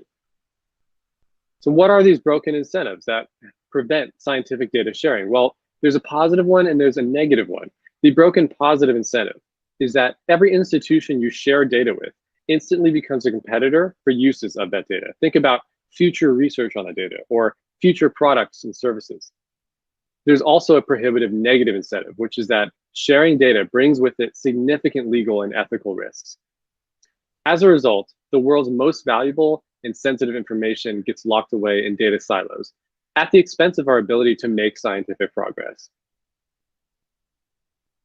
What could we do if data sharing incentives were fixed, however? Why should we pursue this as a problem? Well, the following questions really can't be answered without access to personal and valuable data. For example, are we all getting less sleep than we did in 1960 due to blue light from smartphones and staying up scrolling? And how is that affecting our driving and our learning later on? Does eating kale really extend your life expectancy by 20%? I have seen studies online that claim this result. But then when I go and I read the actual research paper, I see a sample size of only 50 people in the experiment arm and 50 people in control. And that's really not enough to claim statistical significance of that 20% difference. Also, what's the impact of teaching financial literacy in high school on long-term wealth and security? This is something that I strongly believe in and I care a lot about, but I don't have a lot of data to actually back up the results of doing this. Finally, do people who focus on experience and travel and family life, do they live happier and more fulfilling lives than those who try to strike it rich or climb the corporate ladder? There's a huge backlog of these questions. And the really important point here is that we can't answer these questions without access to personal and valuable data. So what is the solution to this? Well, we think it's data science without access. If we can make it possible to learn from data that you don't get access to, we will fix these broken incentives and provide two things: more answers for society to all the questions that you saw earlier and a number of others, and less privacy leakage. So if we do this in the right way, we can actually extract these insights and answers without sacrificing personal privacy. Here's the pitch. We want to build infrastructure for remote data science. So specifically, we want to allow you to extract insights, train models, and evaluate results on data that you don't need access to at all using remote execution. So to really make this concrete, imagine you just wake up on a Sunday morning. You flip open your laptop, you can then train a model on cancer data from 1,000 different hospitals. That's very powerful, and this will take us a long time to actually build to that end vision. So how do we get started here? Well, before we have massive open networks for data, we first need to be able to let just two people, one with data, a data owner, and the other with data science expertise, perhaps a machine learning engineer or a PhD student, do an experiment without revealing the data itself. This is our primitive. We call this OpenMined Duet. This is our minimum viable product, or MVP, for OpenMined. And what Duet does is enables remote execution and permissioning of tensor requests from a data scientist notebook to a data owner's private data with just one simple Python notebook. This is really important because this allows OpenMined to provide immediate value to our users, data scientists, and data owners, and get quick feedback on what features and privacy-first machine learning capabilities we should build next. So here's the MVP in action. So we have two characters here. One, we have Shaista, who works at Boston General Hospital on the left. She's the data owner. And on the right, we have Delanche, who is a PhD student at Oxford. He is, in this case, the data scientist. So we have two Python notebooks going on concurrently. And notice that they're in different geographical locations and in different professions. On the left, Shaista will create a duet. She'll create it attached to an object we call the grid, which will come important later. This will be our overall peer-to-peer grid of all these private data networks that we have. She'll create a duet object, and out of this duet object, she'll get a unique identifier, which she'll pass to Delanche over some kind of chat or verbally. They'll be on some kind of video call for this initial MVP. Delanche then, on the right-hand side, takes that ID and connects to the duet itself. Now we go back to Shaista. She's going to host some data. So she'll create two tensors. One will be a data tensor that is, she'll tag as with some sensible string like data. And the other will be the target tensor, which she'll tag with another sensible string like target. And then she'll host both of these, both the data and the target on the duet itself. So this is where the important part comes in. If we go back to Delanche, what he's going to do is search the duet for anything tagged as data. And this doesn't return to him the actual data. That's the really important part here. It returns to him a pointer to that data. Same thing with target. Now what happens is Delanche is going to create a model, in this case, a linear regression, and he's going to train the data pointer and the target pointer. And then he can use that model to predict future instances of data.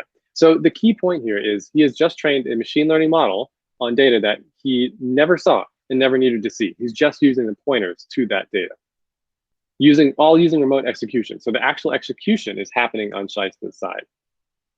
If at any point Delanche wants to sample some of the data or sample the results, he can call .get, but that adds to a request pool that Shaista then has to approve each instance of. So the key point here is that Shaista has to approve any instance of Delanche seeing any of the data.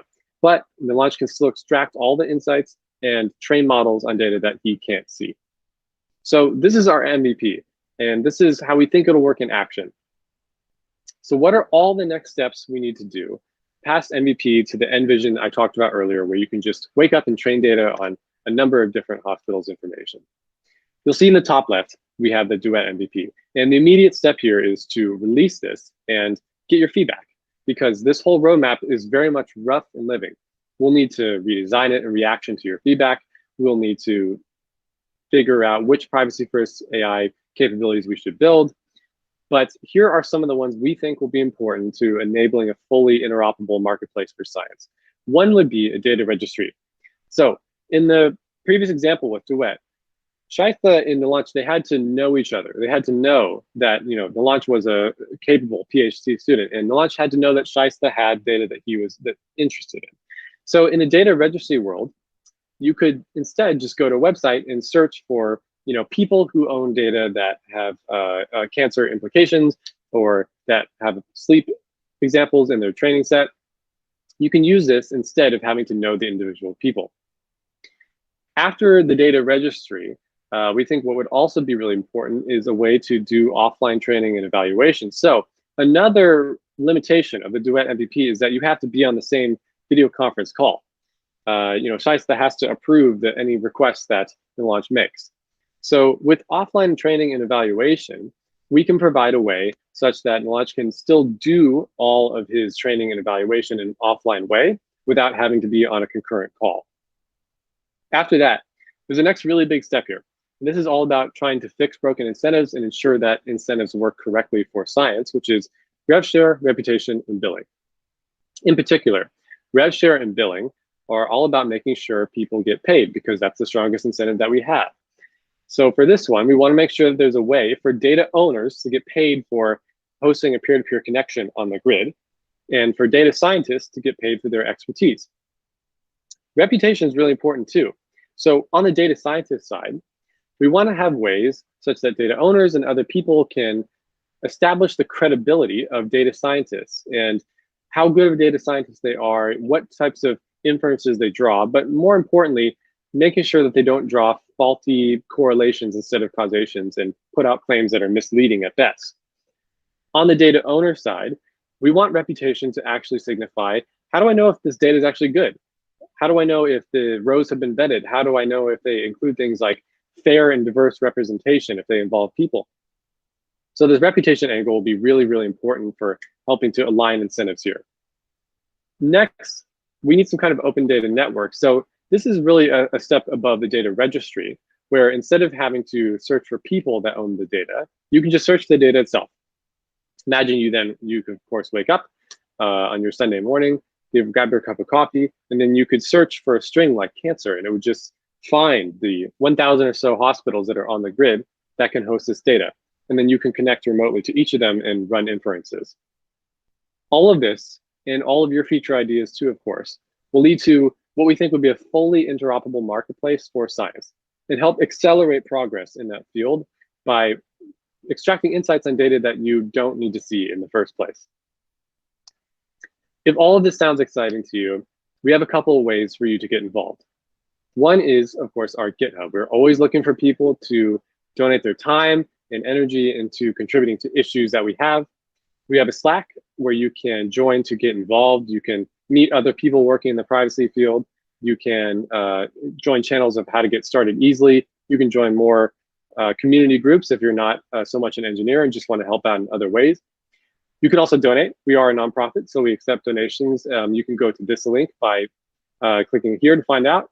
And then we also have a newsletter. This is where you can find out about all of our updates if you don't want to get super involved in the details, but just want to know the things that we're working on. And finally, I definitely encourage you to come to our tutorial session to see Duet in action. We're going to have a tutorial. We're going to show you how this works. It'll be an expansion of the earlier slide you saw with Shaista in the launch. And you can find out when that will happen and how to get involved at the agenda link here. So overall, what we really want you to do is to be inspired by this and use the Duet MVP when it comes out, because we need your feedback to inform what features we build next. And your feedback will be really, really critical. It will help us not only inform what features we should build next, but inform the entire roadmap of how we can best all work together to help accelerate science. Thank you.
Hi, everybody. So my name is Ronnie Falcon, and I'm a product manager at OpenMined.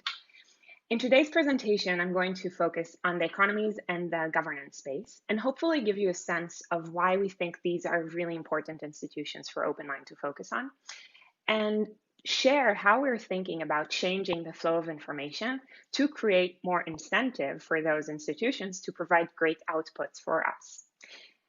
Now, if you're going to fall asleep at any point of this presentation, here's your main takeaway. By giving people more ownership and control over their personal data, we can start monitoring the effect of different products and services on our lives and start holding institutions more accountable to provide great services. And now you can fall asleep. And I will start with focusing on economies, and then we'll get into governance a little bit later. But before that, a quick recap on our mission at OpenMined. So as Andrew mentioned, we want to align and incentivize all institutions to only serve the best interest of humanity. Now, we plan to do that by building infrastructure that changes the flow of information so that it enforces alignment and create novel incentives. And when we're thinking about institutions that have huge impact on people, as Andrew mentioned earlier today, businesses and corporations really come to mind. And really, the interaction that we have with those businesses and corporations defines so many parts of our lives, right? This interaction will basically determine like what products I have at the end of the day, how much it's going to cost me to have those products, and also how much money I'm going to have left in the bank after buying those products and services. It determines what problems in my life are going to be solved, right? And it also determines the quality of those solutions. So generally, we can say that it also determines the quality of my life. So really big and important space generally in people's life, and hence this focus on economies. And the question here, again, is where in the economy space we don't see alignment, where it's not fully met. Now, there are many cases where alignment is definitely fully met, right? When I order in food, I call a restaurant and food shows up at my doorstep. This is alignment. My expectations are definitely being made, right? So we're not here to say that alignment is not fully met everywhere in the economy space. But I'd like to propose two big areas where we're still struggling and alignment is still not great. First of all, it's really hard for me to know if I'm getting the best products and services out there, right? So more than ever, especially with the rise of recommendation systems and targeted advertisements, it's really easy for me to find products and services to buy, right? I can like click one button on Amazon and get the product delivered. But it's really hard for me to know if those products and services are the best ones out there for that price range, right? And if we're thinking about it, companies are not really incentivized at this moment to make sure that they're providing that best product and service or that they're really delivering on their promise of the quality of that product. And the reason is that they're really focused on the input, on me basically purchasing that product. And my experience after that purchase is almost secondary, right? Because the purchase has already been made. So again, if we can find ways to incentivize companies to focus more on that output, we're winning. We're creating more alignment in the economy space. Now, second misalignment, and that's a really interesting and important one, is that it's really hard for me to understand what is the effect of a specific product or service on my life, right?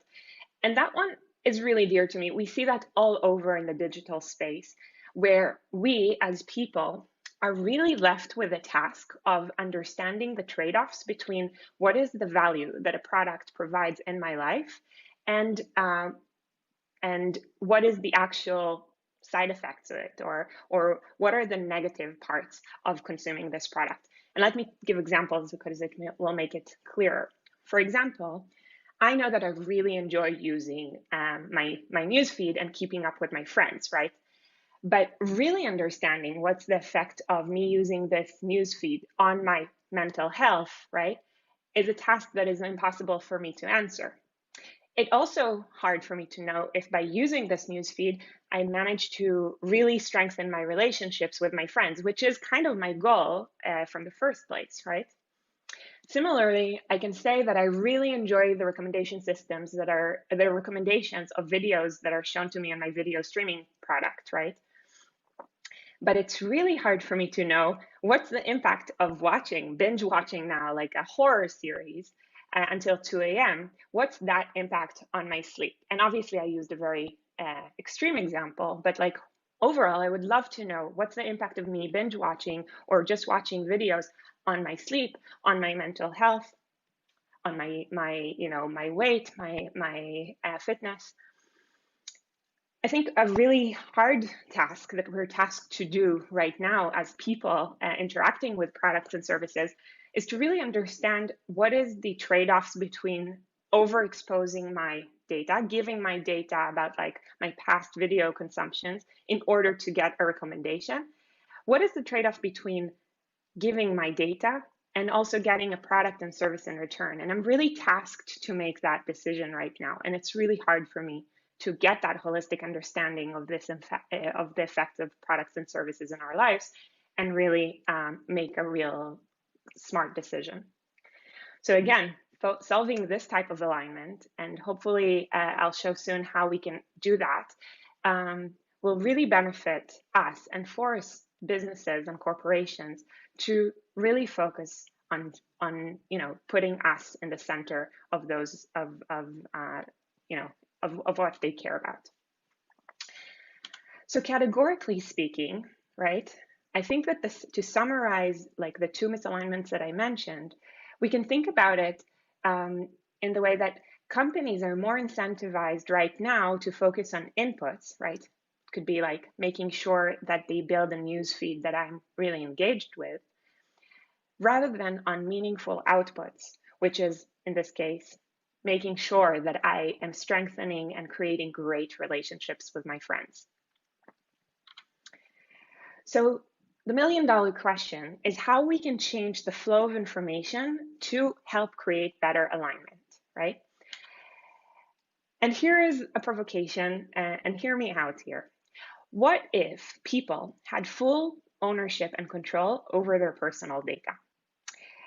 Now, in this world, we're basically creating a space where people are the ones that are holding the copy of the data that is being generated about them from different products and services. So for instance, my videos, my past videos, the videos that I watched, as well as the videos that I haven't watched, are all owned and controlled by me. Let's say stored on my wallet or my personal data bank account, right?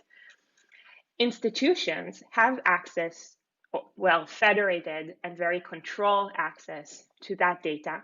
Again, not reading the records, but being able to use this data in order to provide value back to me. Well, in that model, right, we basically start owning the impact of the data that shows the impact of a specific product or service on my life, right? And that is because now I can start like seeing, okay, I can start asking questions like what types of, how many videos I'm watching, how long I've been watching, and I have the access to all of that data. So it's accessible for me. Now it becomes really interesting when we are starting to store information from various different services, all more or less at the same place, right? So now I can start saving my video watches and my watch history on my wallet, but I can also store information about like my sleep patterns from my sleeping device, right? And now I can start answering really interesting questions like, what is the effect of watching a specific video on my sleep, right? Now, so basically summarizing, if we are going to give people full ownership, more or less full ownership and control over their personal data that is being generated by companies, we're going to be able to incentivize more alignment for the following reasons. One, again, we're going to have access to an holistic understanding of the effect of a specific product or service on my life. And now I can start holding companies accountable for the value that those products and services have or create in my life. I also start getting better control over unintended side effects, right? First, because I can start measuring those unintended side effects. Again, for example, I can start measuring that there is a correlation between my use of newsfeed and negative impact on my mental health, right? So I can start measure it from one side, and also I can basically disable access to products and services that might have negative, might contribute to that side effect. And finally, and perhaps the most interesting point here, we can incentivize more new and exciting forms of services, right? Because now products or service providers don't only have access to one type of data. For example, only access to the videos that I watched in my streaming service, right? But instead, they have access to wider data. And by access, I again mean federated, controlled, not access to all the records, but they have more ability to give me better solutions, because now they can start recommending products that actually do better, that contribute better to my life. Recommending, for instance, videos that will contribute to my sleeping, being better. Now, the last point is that we can start incentivizing outcome-based payment models. So that's kind of like the extreme end of all of this, but you can imagine a world where I'm no longer paying only for the input, just like paying my video streaming service just because I'm using it, but instead I'm paying it only if it helps me achieve a specific goal that I care about, like achieving a good night's sleep. Let me give you a better example. What if we only paid the mattress company if there is real evidence that my sleep has been improved since using this mattress, right? That will be amazing. Now, I'm using a lot of sleep examples, and that is because personally I care a lot about it, but you can imagine how this really affects all sorts of parts of our lives, from diet, for exercise, to friendships, mental health, political views. Anything that we really value and care about could be now monitored better, and we can really trust that we're consuming products and services that help us achieve our goals in those domains. So we're basically in this like long-term and exciting world creating what we coined as welfare economy, right? And again, personal data is stored and owned by us, the users. Institutions or service providers, on one hand, help contribute and generate more personal data by us using those services, and on the other hand, have federated and controlled and privacy-preserving access to that data in order for them to provide a product and service back for us.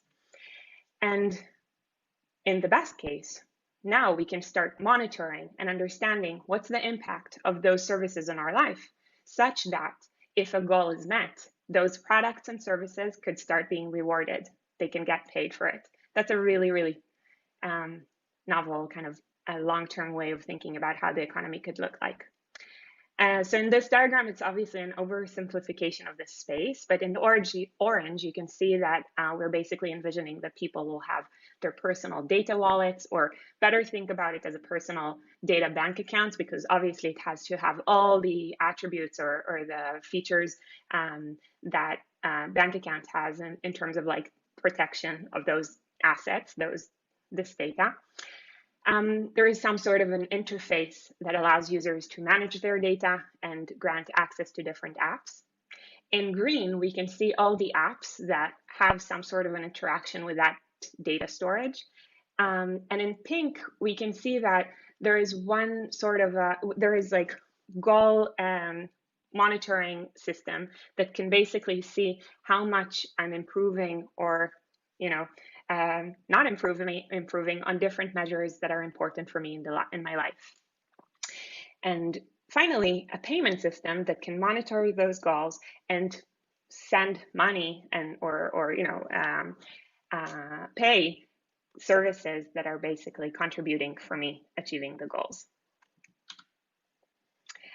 So I want to take a step back and really answer a question of like how all of this is related to data privacy and to OpenMined. Now, Andrew talked a lot about this in his presentation, so I really think that you should watch that if you haven't watched it already. But I want to take the time to kind of reiterate on that because I think that it's a really important point for us to discuss and something that is not obvious to anyone, right?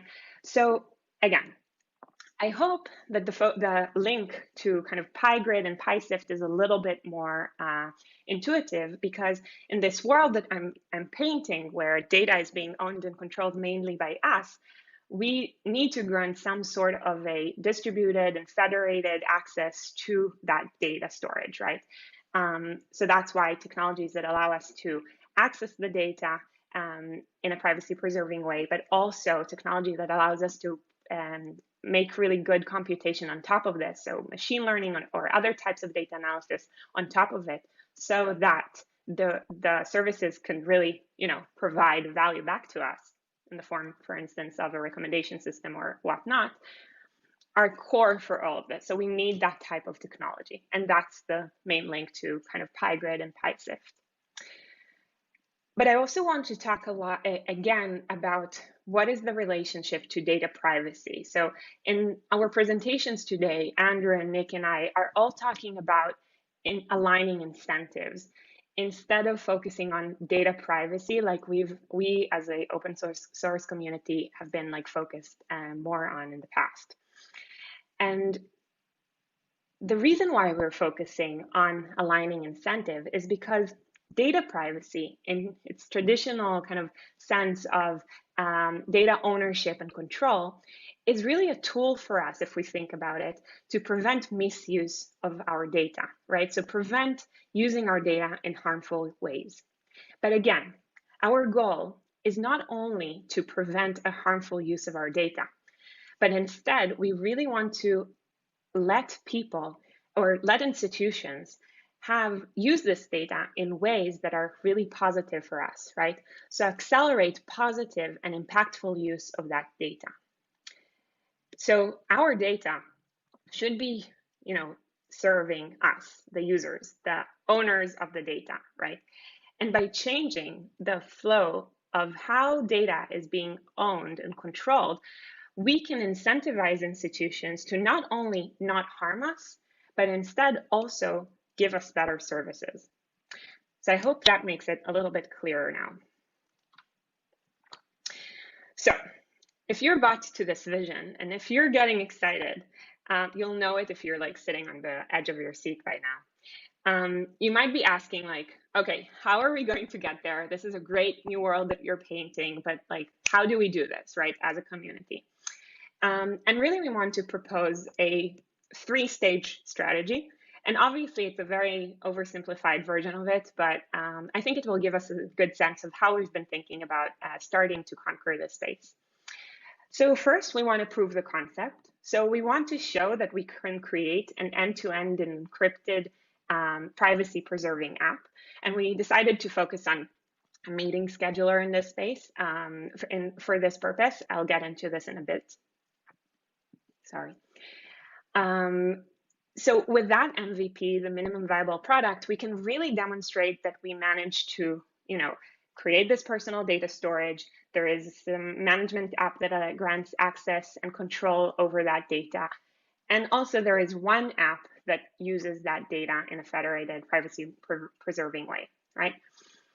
The second goal will be to generalize. Now we're basically in the business of building infrastructure that can really support the needs of many app developers. So no longer really building just for that first product, like making sure that we have all the tools that are needed for that first MVP, but instead generalize it and incorporate as many needs of app developers. the third goal is to really scale, right? And here it's the business of finding ways to onboard as many apps into this ecosystem. Now, we think that if we manage to onboard as many apps as possible into this ecosystem, we're creating a really, really great incentives for new types of welfare economy apps, right? So output-based apps. Because now there is this data storage that every person have about themselves that includes data from so many different aspects of my life. Again, like my video consumption, my interactions with friends, my sleep patterns. And now we would definitely see new types of services that are built on top of them that are optimizing for the goals that we as people care about, right? So that's basically the plan in terms of how to get to this world of welfare economy. So I want to dig a little bit deeper into the MVP, the minimum viable product. And again, our goal here is to really prove the concept, show that we can create like, personal data storage that is controlled and also letting a service like a meeting scheduler in this case use that data in order to provide some value for us. And we picked for this MVP a meeting scheduler. So in a nutshell, the idea is that when I'm about to schedule a meeting with a coworker or a friend, that is usually the problem is like when I'm trying to do that with someone from another organization, it's really challenging for me, right? Because I don't know, think about all the times that you went back and forth over email to schedule those meetings, right? Today, this flow is quite difficult. So the idea is that I would be able to share a URL with that coworker, and basically that URL grant access to my data, to the calendar, to my events, right, on my calendar, which are stored locally on my data wallet. And the app would be able to access both of us, so it will be able to access both of us data from two different wallets and find all the time slots that are basically available for us to meet, right? So it does this private set intersection on top of our personal calendars. Now, again, data is not being revealed about my calendar or about, not even when I'm available. It will only surface the times that both of us are available. Now, we think that this is a really cool MVP for a few reasons. One, it really solves a big pain point. So we think that especially in this community where we all come from different organizations, it's really difficult for us to kind of find times that are suitable for us, right? And we hope that as we launch and try to test this feature, you'll all use it and help us test it, right? The second point for this MVP is that it really has no real competition. And obviously, there are many similar apps that, if you use Calendly or other that allow you to like help you automate the scheduling process a little better. But all of those apps really require full access to your calendar information, right? And for corporate users, for instance, people who work for big companies, this is not it's a no starter, right? Because those corporations don't really want these applications to own their calendar information. It can reveal really important business critical data. So that's the second reason. And third, I think that's really the most important one, is that it actually has a really beautiful viral effect. So just by people trying to schedule meetings, they will share a link to the application to their coworkers, and coworkers will learn about it and hopefully download the app and also start using it. So we think that there is a big potential here for real scale. And again, the goal here is to really demonstrate that end-to-end, privacy-preserving, end-to-end encrypted app that is the basis for other apps to be developed on top of it. And I think that this application here is one that can really help us demonstrate that, because it needs the same components that many other apps will need in the future. Okay, and with that, I will take a break from economy and shift gears into governance. So obviously a big institution that affects all of our lives is the governance space, right? Governments. And I don't think that I need to talk too much about what role governments have on our lives, on democracy, on all of that. So the main question for us here is, okay, what misalignments exist in the governance space, and how do we incentivize them to align with us? And really, how do we incentivize governments to focus more on the outputs that they provide, being like great policy, and less on the input, being like getting my vote, right? And we do think that generally changes in the flow of information and really like making people own more of the data, more of the control over what is the effect of different policies and different decisions on our lives will eventually force or incentivize governments and as well as other institutions to align to provide better services to us. Right. Now, this is a really, really big space, governance. And I think that for us, we obviously want to see like great change in that domain. But we decided to focus on a space that we think that we can really impact in the short term. And hopefully that space would then help us generalize and kind of conquer more goals in the governance space in general. And that space is the polling industry. So why do we decided to focus on polling? The main reason is that polling has a really big impact on our lives. It really has a big impact on the way that policy is being decided, right? So we know that the results of polls affect policy. It also affects a lot the messaging that politicians provide to us. And very importantly, it also has a huge impact on the way that we decide to vote at the end of the day. And there is some research that shows that the way that polls, the output of polls really affect people's votes at the end of the day.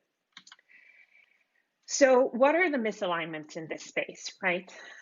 So first of all, polls are not always representative, and that has to do with the way that polls are being conducted. There's a lot of field work, a lot of phone calls, right? So it's really hard for the pollsters to create a really representative set. It's prone to people not really providing the right attributes about themselves, and it's really a question of how wide of a reach those polling systems have in the population. There are some differences between different communities about the rate in which they are willing to answer polls and answer polls reliably, right? So it's not always representative. The second thing is that it's subject to the way that the pollster, the person that designs the poll, asks the question. And it's also subject to the way that they publish the results, right? They can control like at what point in time they publish the results, what results they're showing. So they can be really strategic about that. And we see like the discrepancy between two different polls at a single day as an evidence for that, right?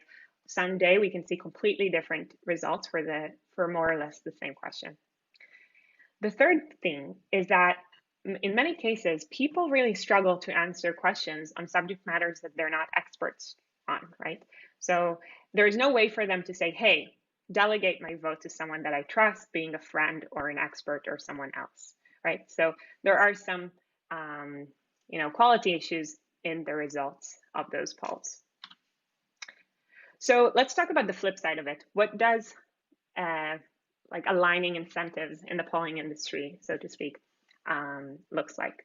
So first of all, it's representative, right? So we have a way to verify that the results are representative and really capture many voices in the society.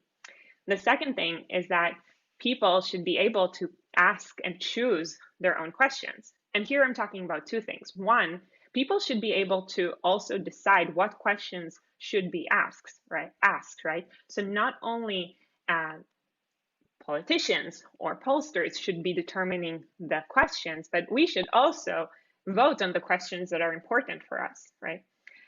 The second thing is that we should have more control on the way that questions are being presented.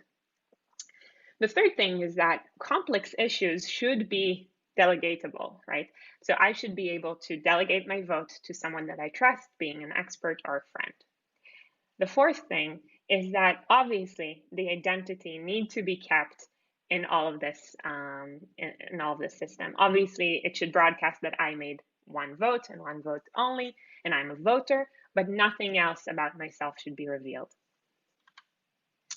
So in simple terms, we really want to build a polling system as our MVP, our minimum viable product. And it really has two components there.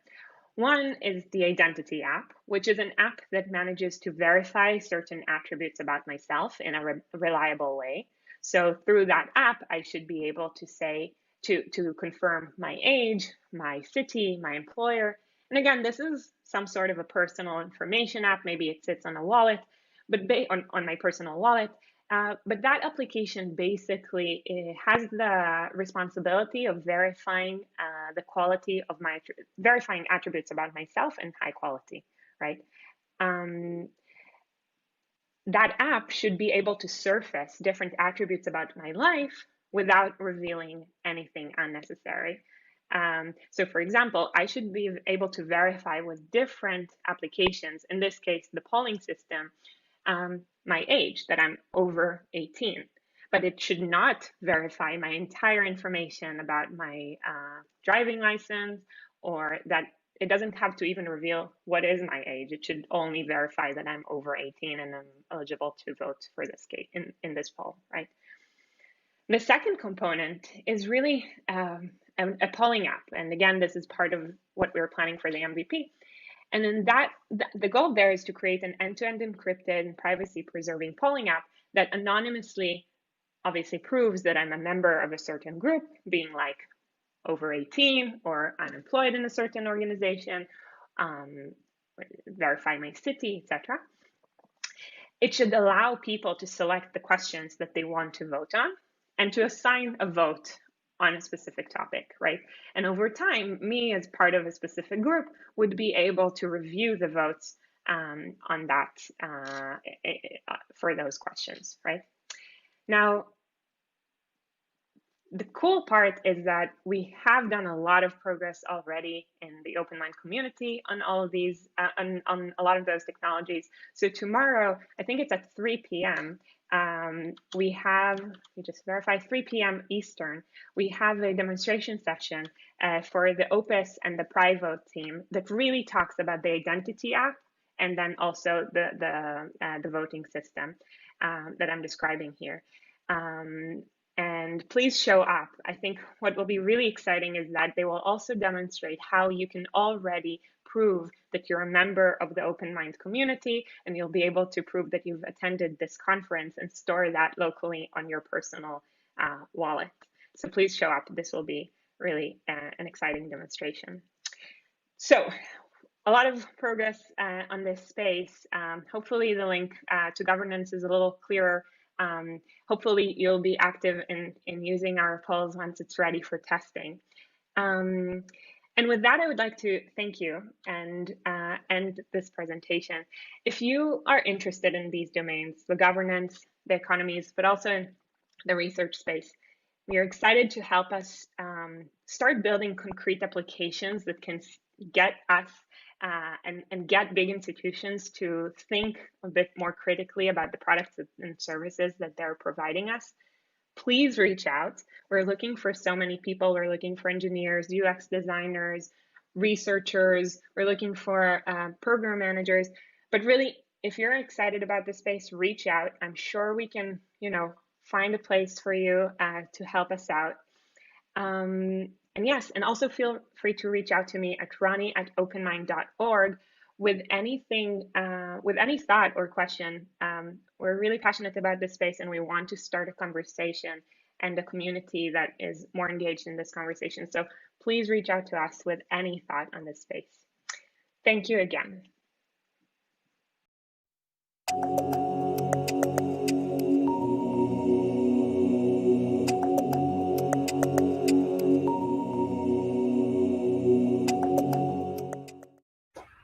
Hello, everyone. My name is Andrew Trask, and it gives me great pleasure to welcome you to our next session. The name of this session is Change Begins with a Gift, the role of philanthropy in privacy technology. The goal of this session is to shine a spotlight on the crucial role that philanthropy plays on early stage social impact technology. Throughout history, there have been times when moral and ethical standards we desire in society are too difficult or risky to achieve through traditional means, such as venture capital or enterprise R&D. And in these scenarios, philanthropies, social grants, and other forms of charitable financing play a crucial role in lowering the barrier to entry to new frontiers of innovation. They're able to do so by strategically investing in technologies which, even though there's no guarantee of immediate financial return, offer the potential for radical change with positive moral outcomes. And perhaps the best example in recent history is the important role of subsidies in philanthropy lowering the cost of renewable energy technologies.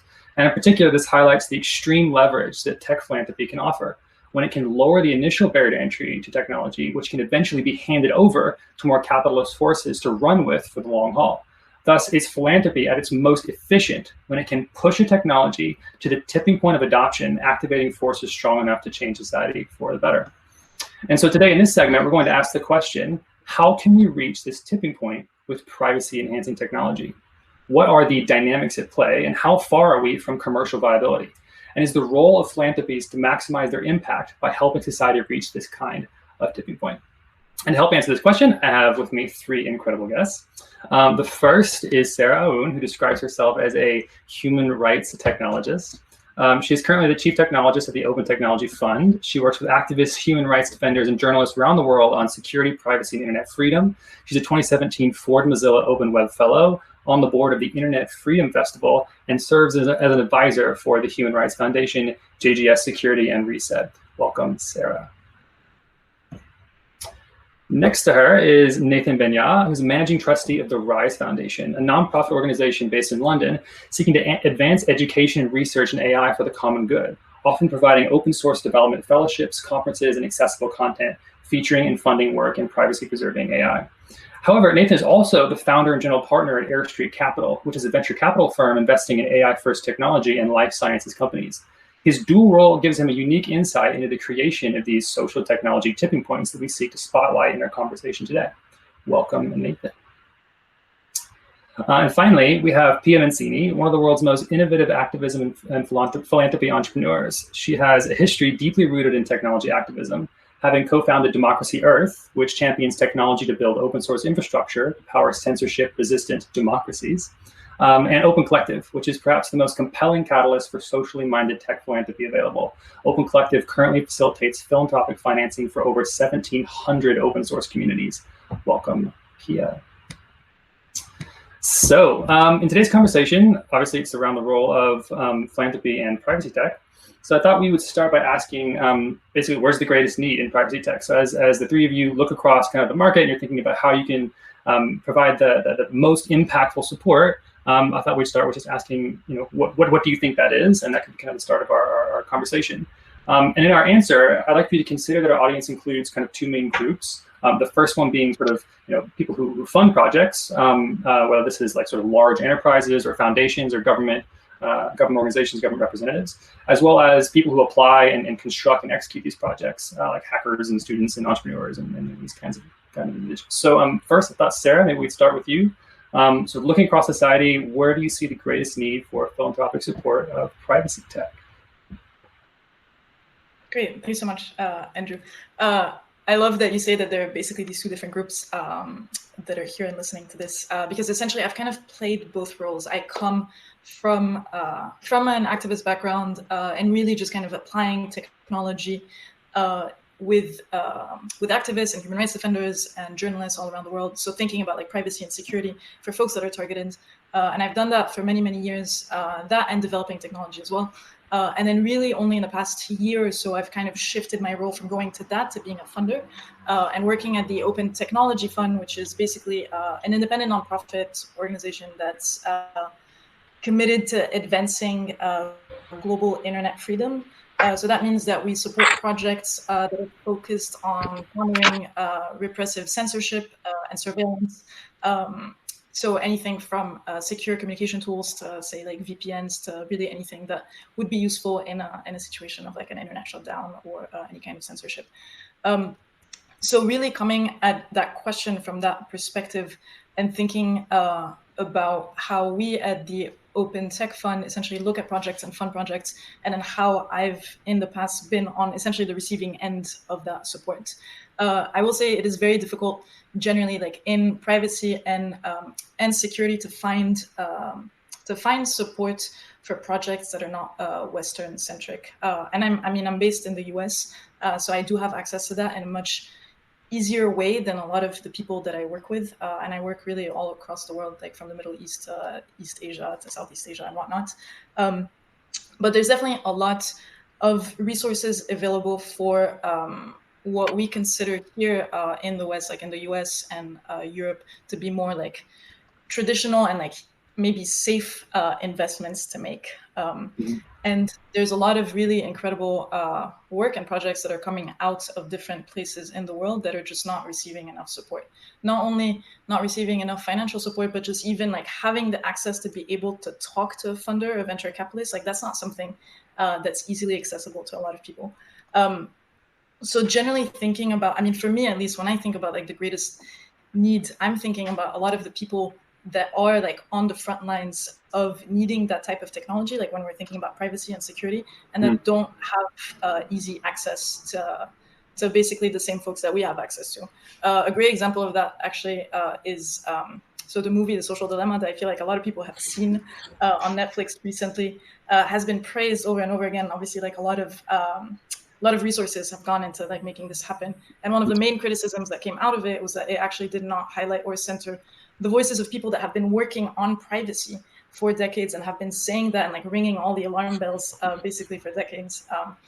So kind of like starting to think about this differently a little bit and thinking about the investment in privacy as centering really a lot of people that are on the front lines of this and that are usually like the most marginalized, the most targeted, the most vulnerable people, and making resources available to them is really at least like what's at the forefront for me when I'm thinking about funding privacy, funding security, funding these types of projects. Interesting. So when you say looking at people who are the kind of the most marginalized, you mean sort of at the most extremes in the case like their information is sort of maybe putting their lives directly at risk, or when you say the most, are you referring to people who are kind of the sort of doers and builders who are kind of at the front lines in the sense of like, people who have been leading kind of privacy tech projects for a long time? Or like what do you mean by that?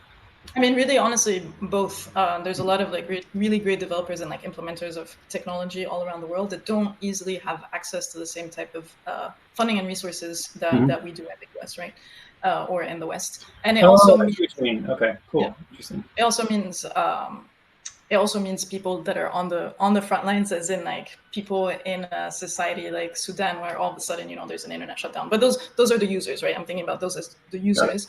And then the other category, the folks I was really talking about are actually like developers and implementers of this technology, like folks that are working on these projects, but that happen to be based in another country and can't casually walk into the offices of like a venture capitalist or a funder and set up a meeting with someone and pitch their ideas. Cool. We kind of take these small things for granted, but it really makes a huge difference in like obviously having access to resources and funding to essentially develop a project that's focused on privacy, that's focused on security. That's basically what we're chatting about. Man, that's really awesome. That's a dynamic I hadn't previously considered as much. That actually seems like there's quite a bit of even good overlap between people who might have the most difficulty finding financing, but actually might be most acutely in need and understanding of kind of the most important privacy use cases. That's awesome. Pia, over to you. I know you sort of deal with projects almost at kind of an epic scale, which maybe has a similar perspective or slightly different. But yeah, how do you how do you view the greatest need? I'll approach the question from like a different angle. That is like the kind of the area where I think there's a lot of need, and I'm biased here because I think that it has to do with enabling democratic participation and kind of tools that help us engage in democratic institutions in a way that it's both safe, that it's private, but at the same time our identity is validated. And a lot of that has to do also with what Sarah was saying, obviously, because the countries that might need the most kind of robust identity validation that is not provided by the state or by a state that is able to censor are also folks who obviously need these tools the most because their voices are not being heard, right? So I think I would pair this with what Sarah was mentioning, right? We need to not only move resources from the center to the fringes, but also in those fringes, one of the areas that I'm most interested in because of my career and what I've done, but and my activism, but it has to do like, how do we help those folks and everyone really, but participate in democratic institutions, have a voice that is validated, that whose identity is validated. We can know that we have the right to vote, to participate, but at the same time, our identity is also kind of, and our voices are protected. So it's a really tough problem to solve. So kind of validated, decentralized identity for governance, I think is one of the toughest problems out there today. I don't think there is yet a good solution. There's a lot of projects that are being experimented with, technology that is being developed. A lot of this is happening in the crypto space for several reasons, but how we move that over to like a larger demographic, I think is key. So that for me is like in the topics, one of the areas that I think there is the greatest need to support and also to innovate. And then from an open collective perspective, if I look at the projects that we support or that we provide a financial mechanism to, I think there is a lot of money going into application type of projects of tech. There is far less going into kind of more plumbing style, like hardcore infrastructure. And what's an example of like hardcore infrastructure, like that you would say, as opposed to application? Well, in general, I think there is more kind of there is less money going into like secure operating systems, for example, than it is maybe to like, you know, tracing apps today or things like that, right? So right. I know it's COVID, and I think it's super important, don't get me wrong, but I think in general, especially VC funding tends to go to kind of the top level of the stack and not the lowest level of the stack. And I think that I see a very interesting kind of also space there for investment. Interesting. Well, that segues quite nicely into kind of, I suppose, the hybrid sort of philanthropic and VC story. Nathan, how do you view this problem? So like the two most important things for me, I think, and they're kind of informed by this dual kind of job that I have between investing in startups and private companies and then supporting nonprofit initiatives, is really I'm kind of looking at, one is education. How do you kind of level everybody up? How do you make sure that people in different communities and diverse communities, depending on, you know, their level of understanding and kind of affinity with technology, understand, you know, what's at stake, what are the issues, what are the potential solutions? And then the second part is on tools. So, you know, how can we support organizations that are developing, you know, new kinds of tools that are open for anybody to use? And in both of those areas, I'm essentially looking for organizations that provide leverage on what we do. So I think that, you know, the best way that tends to work is when you have, you know, a very vibrant community that has like clear leadership, that has a clear, you know, ultimate goal in mind, and a roadmap and project managers, and essentially looks like a startup, but, you know, is functioning in a sort of non like profit seeking way. And ultimately, I think if we can find many of these projects that focus on different, you know, aspects of the tooling landscape as it relates to privacy, and then that we can, you know, use community that we pull together, either that's through the groups that we support or through events that we run and content that we write about. If we can help level up the education level across the field and play the two together, then I think we can make a long-term positive impact. And yeah, I think that, you know, this is long-term important because not all the benefits of technology accrue to profit-seeking motives. I think, you know, the entire internet's been built on open source tools, so I think it's extremely important to keep backing that. Can I ask you a question, Nathan? When you talk about education, are you talking about like the educational kind of tech, or you're talking about education in privacy tech? I just wasn't clear. So I refer to like education as essentially content around like best practices, how to build certain things, like what areas in the privacy landscape, if we talk about privacy in particular, although, you know, we focus on AI more broadly, you know, what are the most like compelling areas to work on? Who might you work with? How might you do it? That kind of thing. It strikes me that's a nice meta level problem to the extent that there's still not actually that many people working in privacy tech yet, but to the points already raised, there's a huge amount of things that need to get built, especially on the general purpose infrastructure. And there aren't exactly people, just in your, in every coffee shop you walk in who can write a privacy preserving operating system. I'm not sure, that's kind of a niche skill. And it does seem like education must have like if we were sort of rolling back the layers of leverage, that one does seem like it's pretty early. So each of you kind of mentioned things that are, frankly, kind of difficult to measure. If you're investing in a startup, right? I mean, you money in, money out, like you kind of know what's going on. But in philanthropic endeavors, often it's just like money in and then things happen, ? Right? Whether it's serving particularly underprivileged folks in difficult areas, or trying to promote democracy. And I guess maybe democracy have some things that are measurable, or even providing education to that extent. These things can be difficult to measure the true impact of what you're working on. How do you take the intangible and try to make it tangible so that the people who are providing financial support know that they did something, right? And even everyone else who's along the way. I'm not sure who to go to first for this kind of question, but if someone has any specific ideas. Maybe Nathan, since maybe you kind of started. Yeah, I suppose I think about it from like the startup side of things. So I mean, the long-term goal we have is to have more money that's going into projects and knowledge sharing that overall advance machine learning for common good applications. Then we can peel that back and say, okay, two of the areas that we focused on, one is climate change and one is privacy preserving machine learning. And then in PPML, if we then look into OpenMined specifically, where we scaled the number of fellowships that we either directly support or facilitate from I think 3 or something to several dozen. Each of those fellowships have very clear deliverables because they're bounded by project deliverables over a certain amount of time. And I think what's neat there is that you can actually look and see how are you advancing the product roadmap, and to what degree does the product roadmap actually influence an industry problem that might be relevant for everybody, like sharing data in medical systems. And so I think that's how I would track how I would track impact, and it kind of goes back to the question of who do you allocate money to in the first place, and is your vetting done in a way that makes sure that if that project is successful, that you eventually achieve your goal. That reminds me of kind of like DARPA style evaluations, where you kind of go deep on a particular use case, understand the major players, and then you can measure success based on what sort of tangible things get built based on your knowledge of the wider need. That seems nice.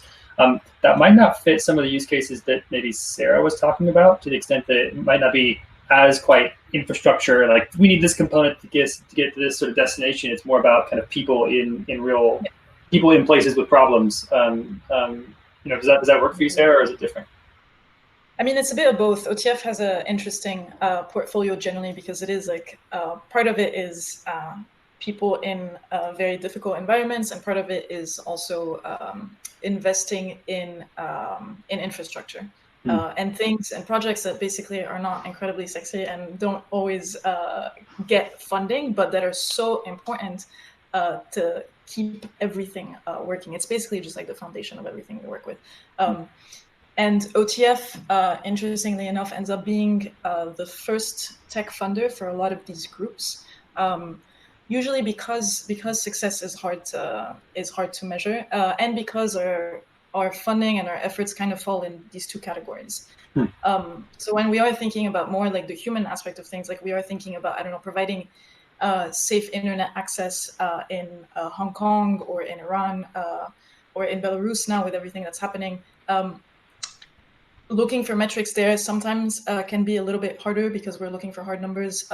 And so we try to shift our thinking towards a more qualitative approach and looking also at long-term impacts. And we have to be comfortable with basically making a long-term investment, as in working now and not necessarily expecting to see numbers immediately pop up in the next quarter or in the next 2-3 quarters or in the next year, but really thinking about the impact that has on people's lives on the long term. And I don't know that we can measure the value of that necessarily, the value of human rights and digital rights in that sense. It becomes a lot harder because we have to shift essentially our thinking from more traditional ways that we approach measuring success to more kind of like qualitative and like long-term investments. Like if you look at the projects that OTF has today, we have funded essentially technology that's used by about like 20 billion people worldwide. So as an example, and because we're talking about infrastructure technology, like we're funding a small project that ends up being an open source project, obviously, that ends up being used at Google, say, and Google is used by billions of people. So we think about it that way as well. OTF was one of the first funders of Signal, for example, and if you look at the Signal protocol today, it's integrated into WhatsApp, and WhatsApp is used by billions of people worldwide. It's getting integrated into Skype, and Skype is also used by billions of people worldwide.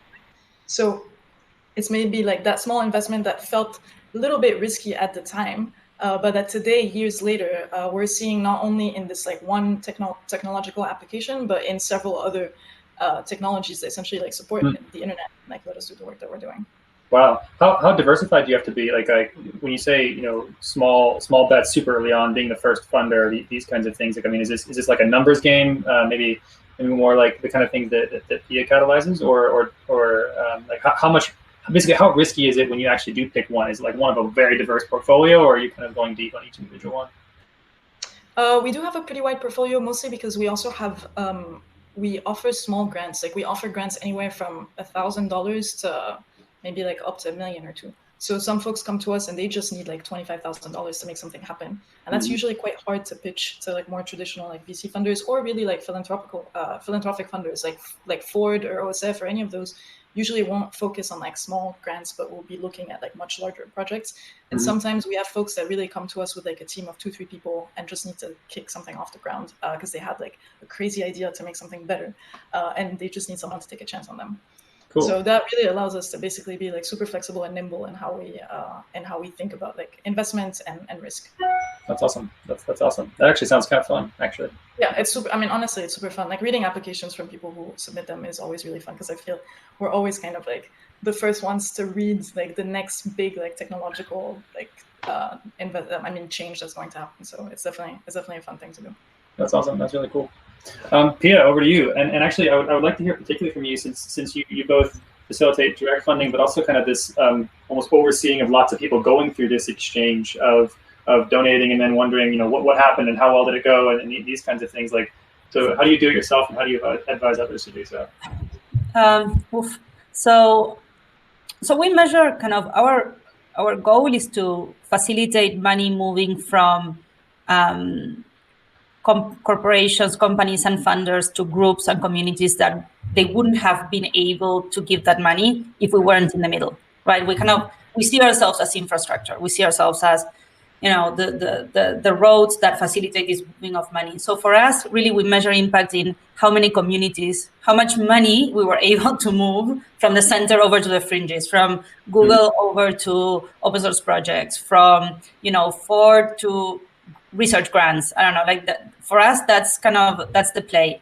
And it's because I agree with again with what Sarah was saying, that funding the fringes is really difficult, and from all perspectives. Like it's really hard. It's almost impossible for a Google, an Apple, whatever, to take out $25,000 for a small project outside of the US run by 2 people who don't even have a legal entity. Like it's not going to happen, right?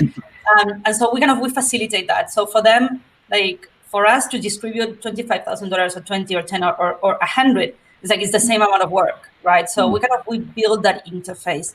An open collective for me, it was always like a place for ideas to come to life. Ideas that wouldn't have existed because of lack of infrastructure, right? Or wouldn't have been able to hatch because of lack of this infrastructure, financial infrastructure that allows for this to happen. And then because we wanted to do scale, like our play was scale, we wanted to be able to support as many communities as possible in as many countries as possible and move money like as much as possible. Then we couldn't have obviously laser focus on deliverables or on impact, because it's impossible, right? Because we host in the open source collective only over 2,000 projects. Like it's impossible to know what they're doing. Like there is no AI all over the world.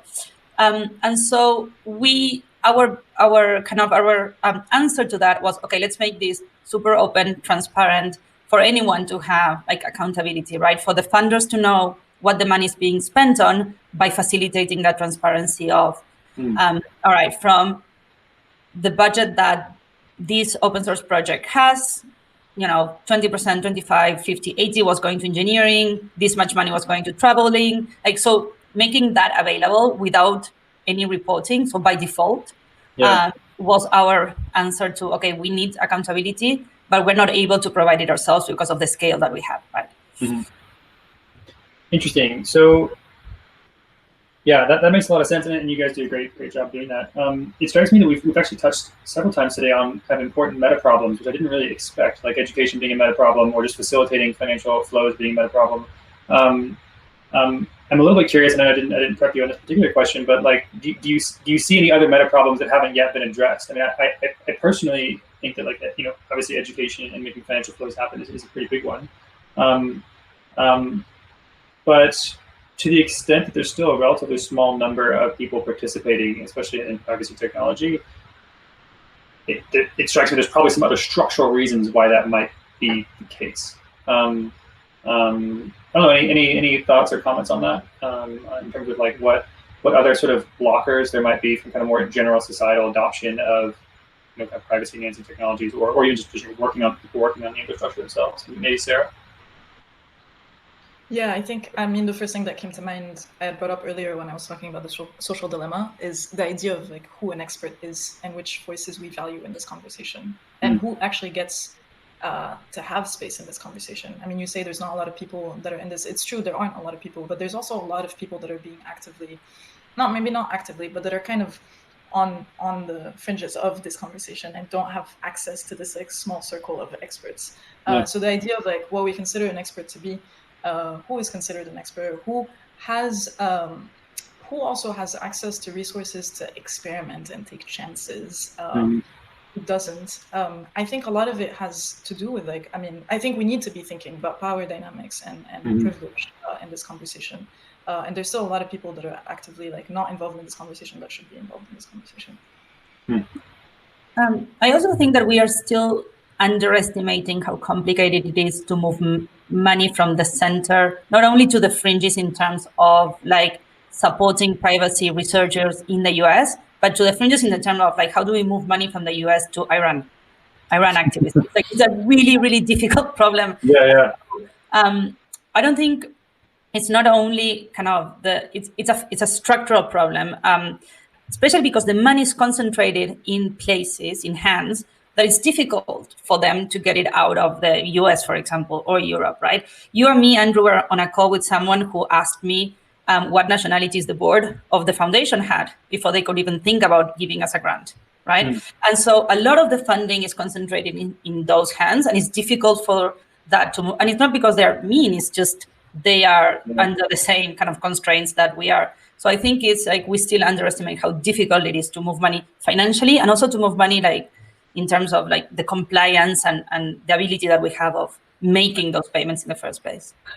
It strikes me that I'm about to say the B word, but is it blockchain supposed to have solved this for all of us? Maybe not. Yeah, maybe not.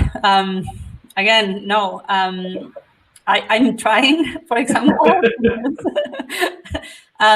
So our legacy institutions are like clunky, old, boring operating system that we have in the world.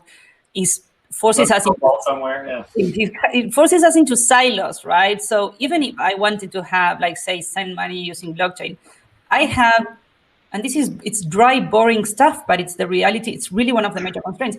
I have a foundation in the US. I can't have an account in a blockchain, whatever, in any exchange, in any crypto exchange with my 501c3. Like, it's not going to happen. So even if I wanted to then, like, crypto, it's still a hard problem to solve. So it's like a tax law problem. Out of interest, like, how many countries are you trying to wire to that you cannot? Or like, what proportion of potential recipients would you want to wire to, but that you're not able to because there's no service that'll do it for you? I mean, so there's a couple of problems. There's an infrastructure problem in like payment processors. So for example, I try to wire money to Bangladesh, or I try to wire money to Azerbaijan, or to Iran. It's a whole different ballgame, obviously, right? But it's a really difficult, like there's no payment processors. It's really difficult. There's no, I can't do it, right? So so that's one part of the problem. And then the other part of the problem is like countries that wiring money to or sending money to or funding groups in, it's like puts a red flag on your ability to operate as well, right? That's both things. I mean, plus one to everything Pia just said, we deal with this all the time because we're funding people like all around the world. OTF funding is not focused on the US at all or on the West. It's focused basically on like what is called like, people in repressive societies. But we deal with this problem all the time. I mean, most recently I was trying to work out a solution for Lebanon, and I had a whole other problem with Lebanon, which is like that the banking system is completely down, and there's a huge economic crisis, and banks are not releasing funds. Yeah. So if we're supporting folks building technology and working on privacy in Lebanon, it's essentially impossible to send them funds because they can't access them anyways. So really, we're always thinking. I mean, like Pia said, we're always thinking creatively about like all these problems and trying to find solutions for them. But there is a real issue there for sure. Interesting. We're getting close to the end. I do have one final question, which I think is maybe the most tactical question that I get quite often when talking to people who are interested in putting together projects or funding projects, and it's should I incorporate a startup, or should I go in and try to be a nonprofit? Right, and like, how do I think about, given that my mission is social either way, right? Like my ultimate aim is to create change in the world. Like, when is it most appropriate to go talk to someone who can who's might be able to orient it towards like sort of renewable income and like a profit mechanism, right? But it's also going to expect that to happen, versus something that wouldn't necessarily beholden me to certain deliverables, but it might run out. They might decide not to fill it again. You're kind of beholden to one individual actor. Like speaking specifically to people who are interested in sort of putting projects together. How would you speak to these kind of individuals? Maybe Nathan, you can go first, and then Pia and Sarah. I think in my experience doing both, it seems like the kind of sticking point is when you want to sign contracts with companies to provide them services where those services are exchanged for cash, and you can use the cash just to fund your open source. If you don't have a legally incorporated entity, a lot of those companies seem to be they're just a bit confused with how they work with you. At least in the UK, you can set up a regular company and just have it be nonprofit. So there's no issues with that. I think the only issue is just finding backers who are willing to buy shares in your business without an expectation to reach some kind of like large reward on potential sale of the business. So I think that's like the sticking point. But I think I really get the feeling that it helps to have a legal structure because then you're like a known quantity that like the rest of the world understands how they can interface with you, versus being kind of an ephemeral thing on the internet that's not like incorporated anywhere. Just in like the few dealings I've had, that tends to be a little bit challenging. Pia, counterpoint, since you manage, 2,000 unincorporated entities. Exactly. I was gonna say they can become collectives, and we'll take care of them. But no, Nathan, that is like you're right. That is exactly the problem that we set out to solve, because we see that in the world, right? We see a system that corporations only understand corporations, and they only speak that, right? And then they can also sometimes understand the individual as like a freelancer, contractor kind of entity. So they kind of get that. But the community has no economic power. The community sits at the middle between the individual and the corporation. And it doesn't have a mechanism to speak to everyone else, right? Because we call them circles in a world made for triangles, essentially, right? And so you're kind of... Yeah, I think it's like an interoperability problem. I mean, even things so basic as like corporate liability insurance. You'll have contributors from all over the world who might be employees of big tech companies. Like, do they have the right to contribute to this code that may or may not be used for financial, for like commercial purposes? And all these like discussions, I think, are kind of complicated, and they're like well trodden in the like normal corporation world. But I think in the nonprofit world without real entities, I found it to be a little bit challenging. Or at least like new ground that we've been breaking. It's definitely new ground, trust me. Yeah, no, I've signed it too. I know. But I think that more to Andrew's question about what you should do, I think it depends on how you want to fund your project. I think that doing a startup, if you think about funding it like VC funding, you need to understand there is an expectation of returns and monetization, and so I guess that how you're going to get the money, for me, should inform your decision almost as much as like what kind of entity we want, right? Because you can have either